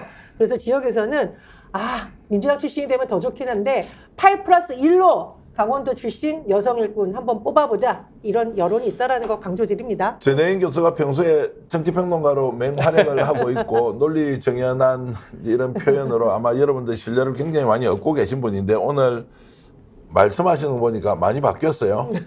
후보자 거의 톤으로. 후보자 후보자 톤으로 톤이고 예, 정치 정견 톤으로 발표. 바뀌어서 이렇게 이제 바뀔 수 예. 있구나. 이것은 결국 본인이 갖고 있는 내공, 잠재력이 현실 정치와 매우 맞닿아 있었다 이렇게 이제 느껴지기도 하고 지금 대체로 민주당에서는 이제 비례대표로 신청한 분들이 한 몇 분 정도 됩니까? 그게 뭐 접수를 받아봐야 되기는 하겠지만 지금 접수를 하고 있지 않습니까? 네, 정확한 숫자는 그러니까 정확한 지역 전략은 이제 좀 빼놓고 대구 경북에서 한 10명 정도에서 예. 그 중에 한 명이 뭐 이제 순번을 받는다고 이제 봐야 되는 한 것이고. 명이나 2명이 될 수도 있고 예. 뭐 극단적으로 다 안 될 수도 있고 예, 그것도 예. 모르는 것이죠. 그것도 이제 있는데 지금 이제 대체로 느끼기에는 한 100명 이상 이렇게 지금 네, 그렇게 신청하고 될 있습니다. 것으로 보고 있습니다. 근데 저는 이 말씀을 꼭 드리고 싶어요. 저는 이제 서지현 위원장하고 저를 장난으로 험지에서 커온 남매라고 남매. 하거든요. 저희 아버님이 이제 네. 강원도에서 김대중 대통령 선거 운동을 할 때 저희는 식당에 가지 못했습니다. 아 그래요? 식당에서 빨갱이 집안이라고 갑자기 아는 사람들이 밥을 안 팔겠다고 해서 저희 엄마가 울고 들어오고 저희는 떡볶이 집에도 못 들어가고 이런 동네였어요. 고향이 어디신데요? 강원도 정선입니다. 정선이면 보수색이 아주 강한가요? 아주 강한 곳이고요. 예. 그리고 이제 강릉에서 또 강릉역을 나왔는데 그래도 다행인 건 제가 이런 생각이 듭니다. 이렇게 어려운 지역에서 민주당을 꿋꿋이 지켜온 분들이기 때문에 더 진짜백이다. 진짜 백이다. 진짜다. 이런 생각이 뭐 그거는 들고요. 믿어 의심치 않고요. 뭐 평소에 활동하시는 것도 굉장히 균형감 있게 좀 그 민주당 성향이긴 하지만 균형감 있게 이제 논평을 하신 분으로 이름을 널리 알렸고 아마 이제 전혜연 교수하면 여러분들 많이 아실 테고요. 네. 특히 MBN이 아주 아끼고 사랑하는 그리고 채널A도 네. 아끼고 사랑하는 이런 TV조선도 아끼고 사랑했죠 전에는. 과거에는 사랑했는데 이제 요즘 많이 잘렸습니다. 그렇게 이제. KBS에서도 많이 사랑했는데 많이 잘렸습니다. 자 그렇게 이제 보면은 지금 이제 더불어민주연합당이지 않습니까? 네, 더불어민주연합인데 네. 여기에서는 이제 지금 이제 민주당 몫으로 20명을 추천하게 돼 있죠. 그러면 이제 20명 일단 들어가야 되고 네. 당선 가능권이 한 이제 20석 정도는 되지 않겠느냐고 하니까 그 안으로 또 들어가셔야 되는 거고 그렇죠. 열심히 싸워주시는데 자 강원도이기 때문에 내가 돼야 한다는 것보다 좀 더 뛰어넘어서 네. 왜 전혜연은 정치인으로서 국민들과 함께 손잡고 열심히 달려갈 수 있다고 생각하십니까? 저는 억강부약의 세상은 말로 되는 것이 아니라 정말 훌륭한 일꾼들이 국회로 들어가서 민주당을 중심으로 똘똘 뭉쳐서 집요하게 성과를 낼 때 가능하다고 생각을 합니다. 저는 말씀드렸듯이 험지인 강원도에서 기관장과 강원도 서울본부장으로 일하면서 국민의힘이 의원이 완전히 휩쓴 동네에서 오히려 민주당 출신 도지사님을 모시고 일해본 경험이 있습니다. 그리고 성과도 냈습니다. 저는 말로만 싸우는 정치인이 아니라 행동하고 설득하고 성과를 내는 정말 악착 같은 정치인이 지금 민주당에 필요하다고 생각을 하는데요. 제가 그렇게 살아왔고 무엇보다도 사실 우리 민주당은 서민과 약자를 위한 억강부약의 정신을 실천하는 정당이잖아요. 한국 여성수련원장이라는 곳이 우리 사회 가장 약한 사람들, 폭력 피해자들 또 경제적 어려움으로 파산난 가정을 돌보는 그런 일을 했었습니다. 그리고 강원도는 아시겠지만 인구 3%로 지난 문재인 정부에서 평창 동계 올림픽을 성공시켰던 저력이 있는 동대입니다. 험지에서 꿋꿋하게 일해서 성과를 낸 사람을 국회로 보내주신다면 민주당이 더 힘을 얻고 정권 교체에 좀 더 힘이 될 거라고 생각합니다. 향기로운 삶님께서는 정선의 큰 인물이 정선의 큰 인물이 나길 바라겠습니다. 그리고 숑숑 아씨 아시는 분입니까 모르겠습니다. 전예영 교수님 강원도를 위해서 일해 주세요 이렇게 하셨고요. 그 대구 출신이어서 요즘 정말 고독한 외로운 또 민주당 출신으로서 살고 계신 우리 서전 위원장은 지금 10명 중에 1명으로 들면 상위권에 배치가 될 수 있다 이런 생각을 하고 계십니다. 저는 그렇게 믿고 있죠. 왜냐하면 예. 저도 한 10년 동안 대구 정권에 다니다가요. 예. 2017년도에 이제 제 고향이 대구니까 이제 정치를 하려고 왔었는데 그때는 후보 자체가 없었습니다. 그래서 저는 입당하자마자 기회 좋게 지금 막 경선 또 못해서 우려하시는 정말 훌륭하신 분들 많은데 저는 그에 비해서 기회를 많이 받았어요. 동구청장 선거도 나오고 그 다음에 2년 뒤에 또 국회의원 선거 나오고 또 지난해에는 또 홍준표 시장하고도 한번 대구시장 후보로 맡아서 저는 뭐 민주당이 저는 키웠다고 보는 것이고요. 저도 개인적으로 증권회사 하다 보니까 요즘에 가장 이슈가 되는 게 김건희 도이치 특검법이잖아요. 근데 국민의힘도 그렇고 우리 국회의원들도 그렇지만 주식을 안 하신 분도 그렇고 주가에 대해 잘 몰라요. 그래서 뭐 전환사채다 모르고 뭐 예를 들어 1인명 매매가 모르고 이게 불법인지 애널리스트한테 계좌를 주는 것도 불법인데 이걸 몰라요. 그래서 이런 부분에 대해서 좀 설명도 할 필요가 있고 이제는 도이치모터스 관련해서 이게 민생이거든요. 왜냐하면 주식 투자하시는 분이 1,000,000명인데 이게 주가 조작으로 피해가 많지 않습니까? 그런 부분에서 제가 할 역할이 있다. 그리고 저는 뭐 뛰어난 것도 아니고 평범하거든요. 그래서 이렇게 도전하고 또 어떻게 보면 성장하고 이런 것들이 결국에 유권자들이나 시민들께서 효능감이 있잖아요. 아, 정치란 게 이렇게 성장하는구나. 그리고 저도 뭐 채널A라든지 TV조선에 가면 물론 뭐 보수지만 또 응원해 주시는 분이 계세요. 그거는 민주당이 싫지만 이렇게 도전하고 또 이렇게 계속 성장하고 또 바른 말하고 민주당을 대변하다 보면 이런 것들이 하나하나씩 또 개선되니까 저는 그런 부분에 있어서 이번에 또 비례대표에서도 저도 뭐 도전할 뭐 당연한 이제 가치라고 해야 되나요? 그런 의미 부여가 있어요. 이렇게 자, 이제 본격적으로 이제 정치 얘기 좀 하겠습니다. 네. 자, 윤석열 대통령에 대한 심판 열기 왜 이렇게 식어버렸어요? 쉽지 않았다고 생각을 합니다. 쉽지 않았다. 예, 여전히 남아 있는데 다만 최근에 민주당이 이제 공천을 하면서 뭔가 굉장히 문제가 있는 것처럼 계속 부각이 되고 윤석열 대통령은 의사 집단과 싸우면서 정부는 개혁을 하고 의사 집단은 기득권 집단인 것처럼 분노가 이렇게 분산된 거죠. 그래서 윤석열 정권에 대한 심판은 앞으로 민주당을 중심으로 살리면 분명히 총선 승리할 수 있다라고 생각을 하고요.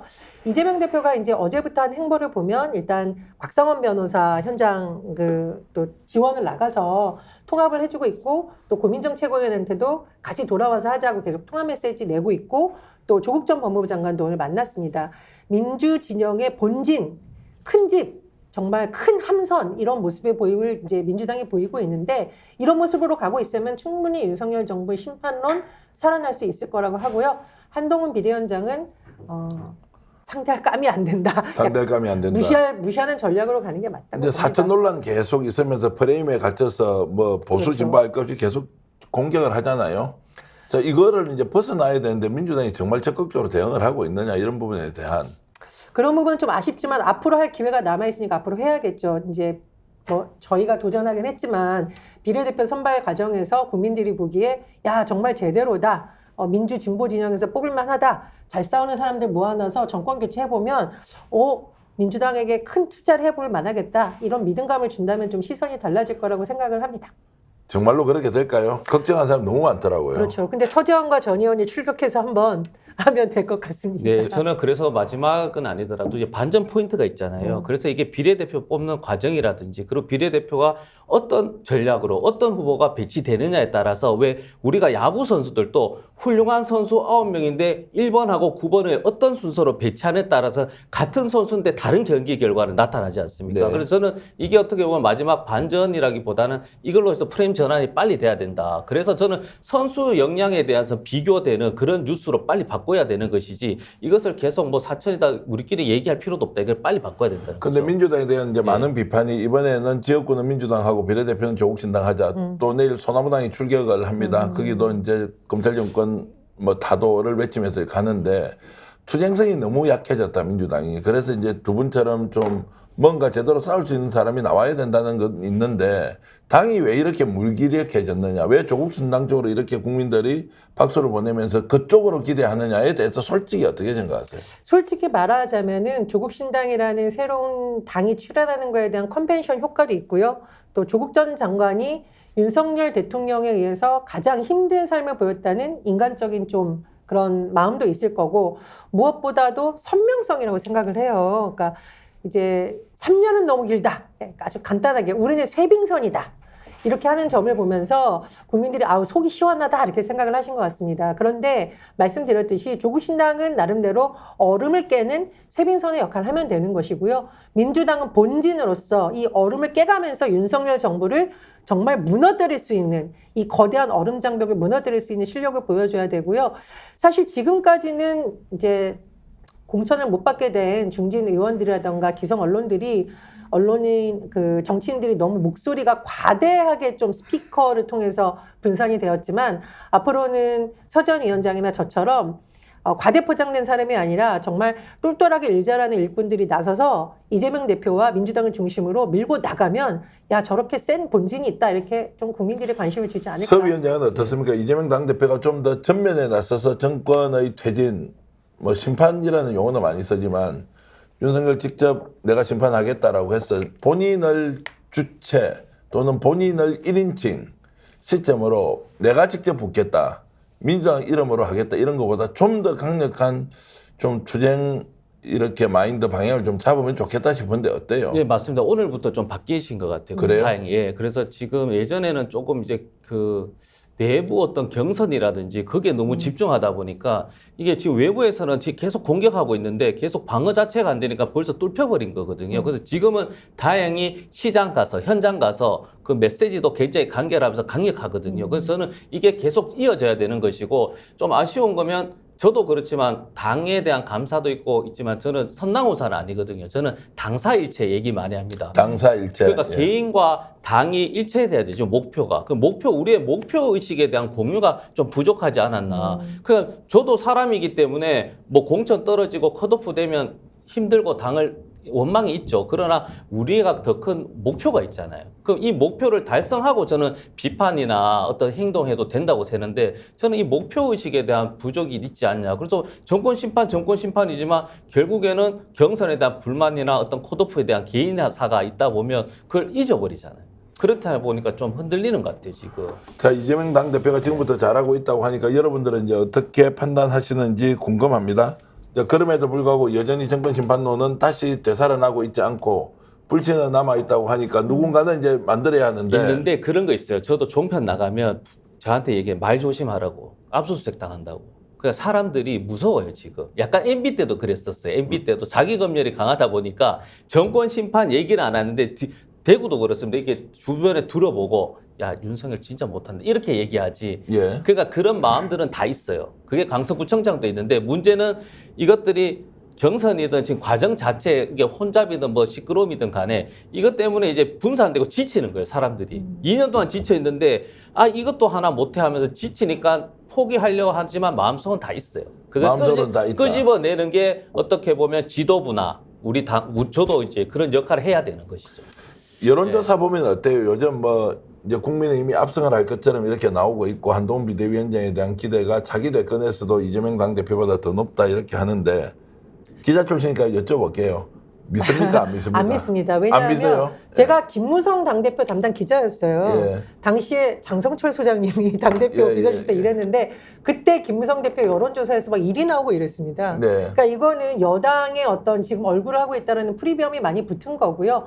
그다음에 또 하나 제가 유심히 보는 건 뭐냐면 정당 지지뿐만 아니라 총선에서 어떤 쪽에게 더 투표를 할 것 같냐라는 것에 있어서는 큰 차이가 지금 없어요. 그러니까 총선에 관련한 지표를 더 봐야 된다. 다만 민주당 지지율과 총선에서 어떤 쪽을 밀어줄 것 같냐 이 간극을 메기 위해서 민주당은 정말 지금부터 간절하게 겸손하게 하나가 되어서 뛰어야 된다고 생각을 하고요.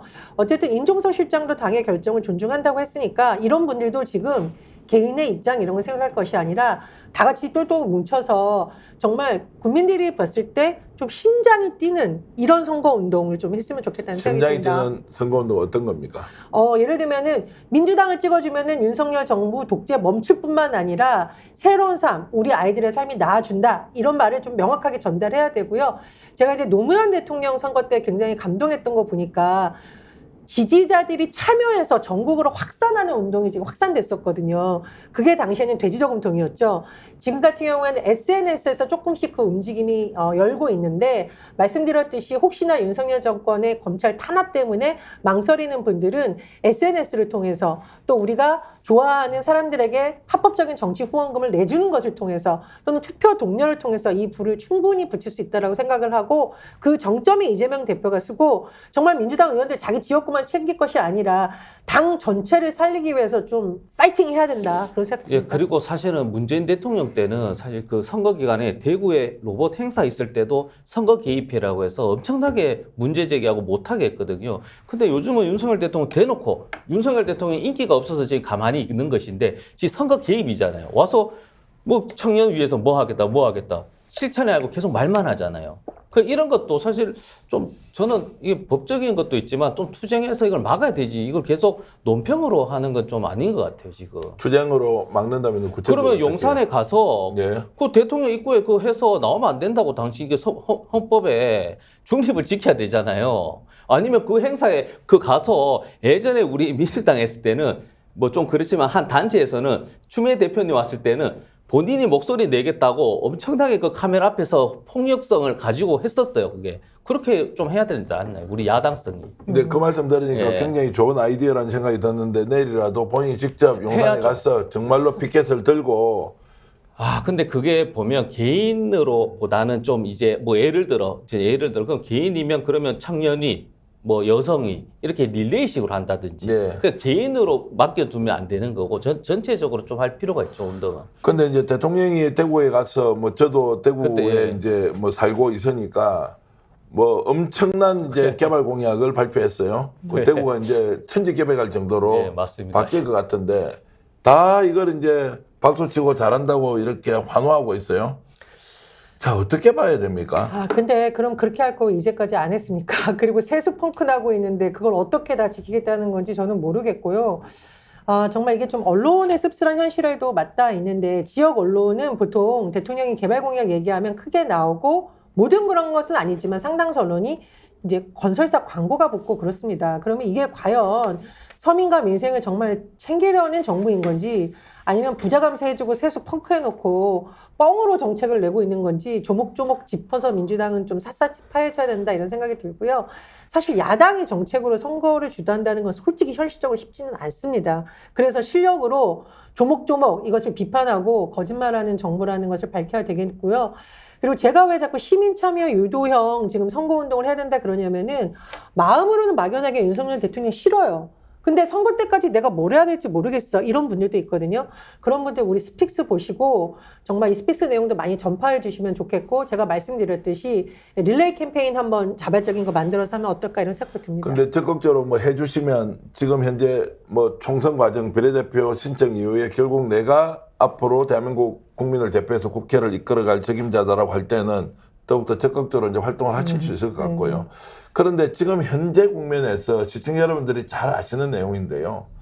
윤석열 정권, 윤석열 정부에 대한 심판과 평가가 필요하다라고 하는 것, 그리고 정권 퇴진, 정권 심판, 정권 탄핵이라는 것까지 가고 있는데 이거 모르는 국민들 없단 말이에요. 그럼에도 불구하고 이것을 구체적으로 강제하는 방법론에 가면 민주당을 믿고 맡길 수 없다. 차라리 조국신당이 더 좋다. 이제 이러면서 국민들이 우왕좌왕 또는 좌충우돌 갈 길을 모르고 너무너무 지금 혼란스럽다. 이제 이런 것들이 아주 광범위하게 이제 퍼져 있어요. 그러면 어떻게 이제 끌어낼 것인가의 문제인데 지금까지 하셨던 말씀은 좀 어려운 질문이 있습니다. 질문일 수 있어요. 자, 비판하는 거 다 알겠다는 거예요. 끌어내야 한다는 당위도 알겠어요. 구체적으로 어떻게 끌어낼 것이냐라고 하는 것은 출마자든 당대표든 민주당의 공보국이든 끌어내는 방법과 관련해서 아, 이런 것이구나 라고 해야 되는데 그게 없어 보인다. 그게 부족하다. 야, 그게 뭐야? 대답 좀 해봐. 이렇게 하니까 아무도 대답을 하지 않는다.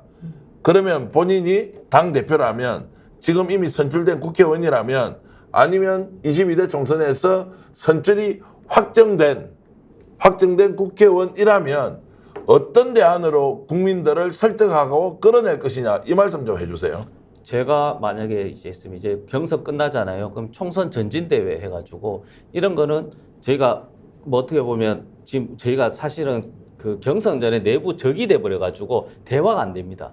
의견도 교환하는데 그럼 저는 총선 전진대에서 워크샵 1박 2일이라도 좀 시간이 급박하지만 모여서 또 우리가 어떤 목표로 또 각자 후보들이 어떤 여러 가지 비전도 있을 것이고 목표도 있을 것이고 이런 걸 통해서 좀 하나 되는 게 필요한 것 같아요. 여기서 그냥 뭐 중구난방식으로 야 이거 한번 어때? 이게 아이디어는 안 되잖아요. 그러면 예전에 우리가 위기일 때는 사실 한 의총이든 한 곳에 모아놓고 1박 2일 밤새서 토론했었거든요. 그 안에서 나와서 그거는 당론처럼 해서 밀고 나갔었거든요. 그럼 저는 이 부분 또 이제 전진대회도 뭐 1박 2일 시간 내서 한번 할 필요가 있을 것 같아요. 저는 솔직하게 말하면 국민들과의 소통 전략을 저라면 지금 하고 계시는 분들 뭐 잘하고 있지만 더 잘하기 위해서 완전히 바꿀 것 같습니다.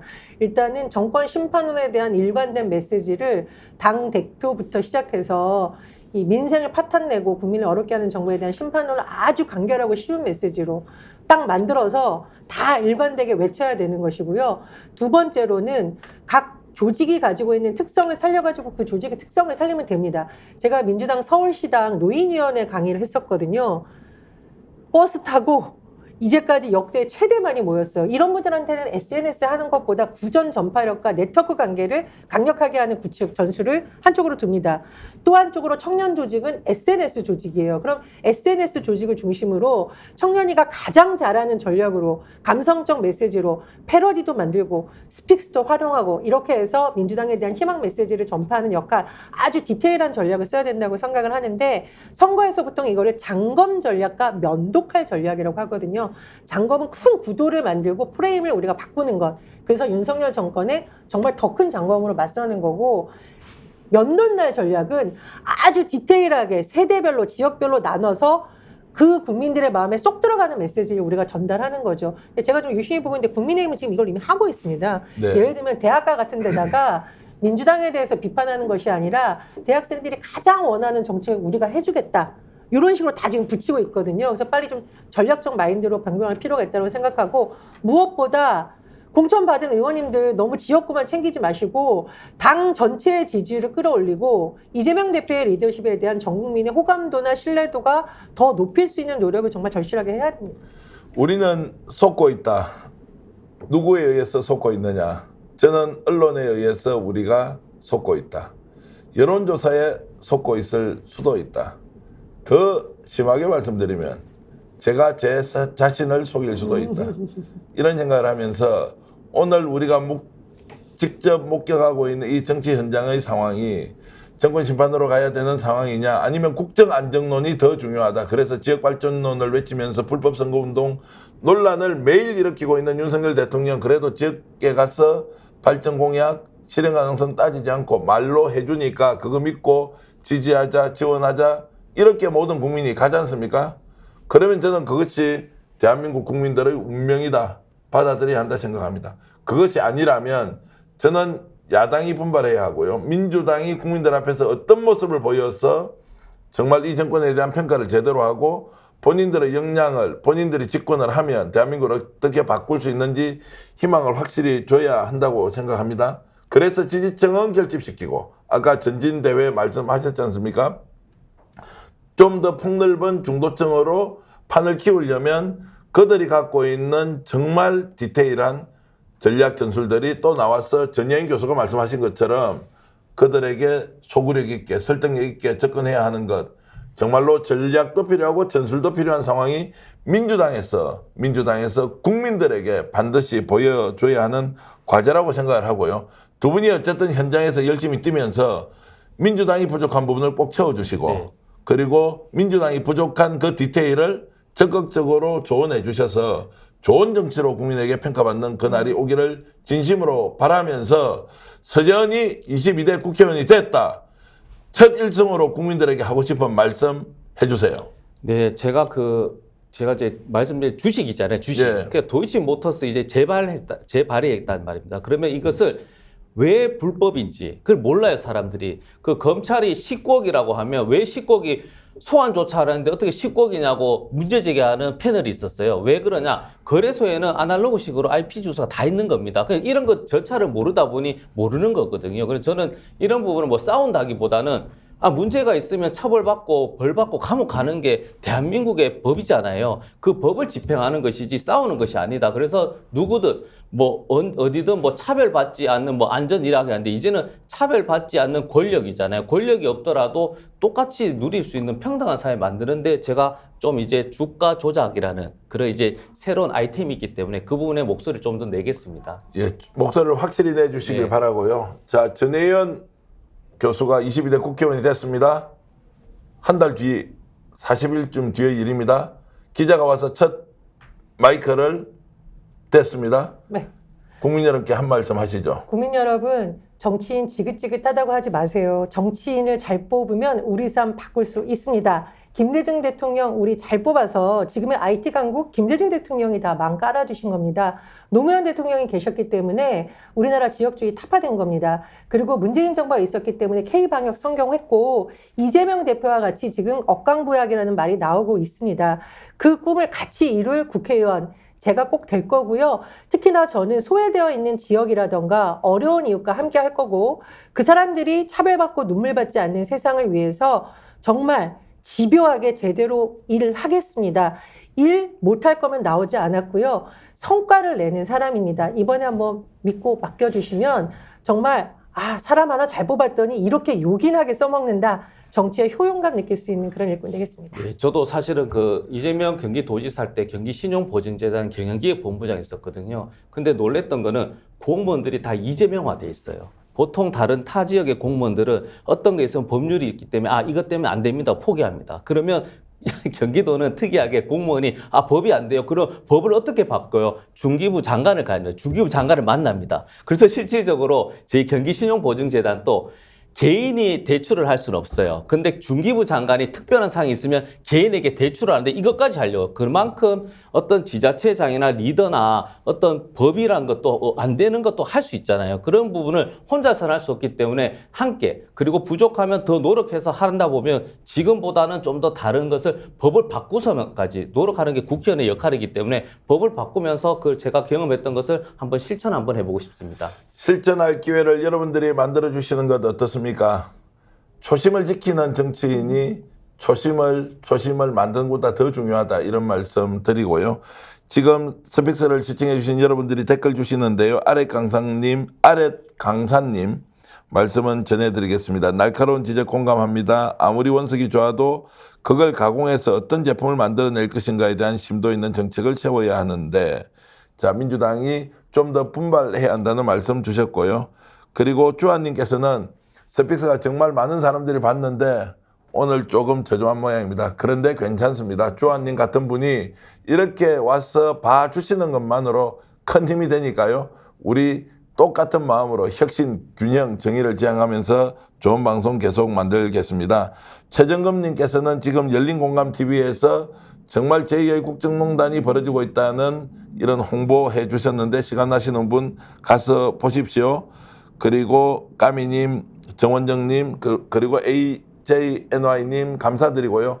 오늘 이렇게 짧지만 굵게 토론하고 이 두 분이 가지고 있는 정책 소신을 또 여러분들이 보셨으니까 나와 비교하면 어떤 것이고 이런 두 분이 앞으로 펼칠 정치는 무엇인지 상상해 보시면 그래도 남아있는 저녁 시간이 행복할 것이다. 의미 있을 것이다. 이런 말씀을 드리면서 오늘 저희들이 마련한 역전의 용사들 총선 특집 모두 마치겠습니다. 시청해주신 여러분 고맙습니다. 감사합니다. 감사합니다.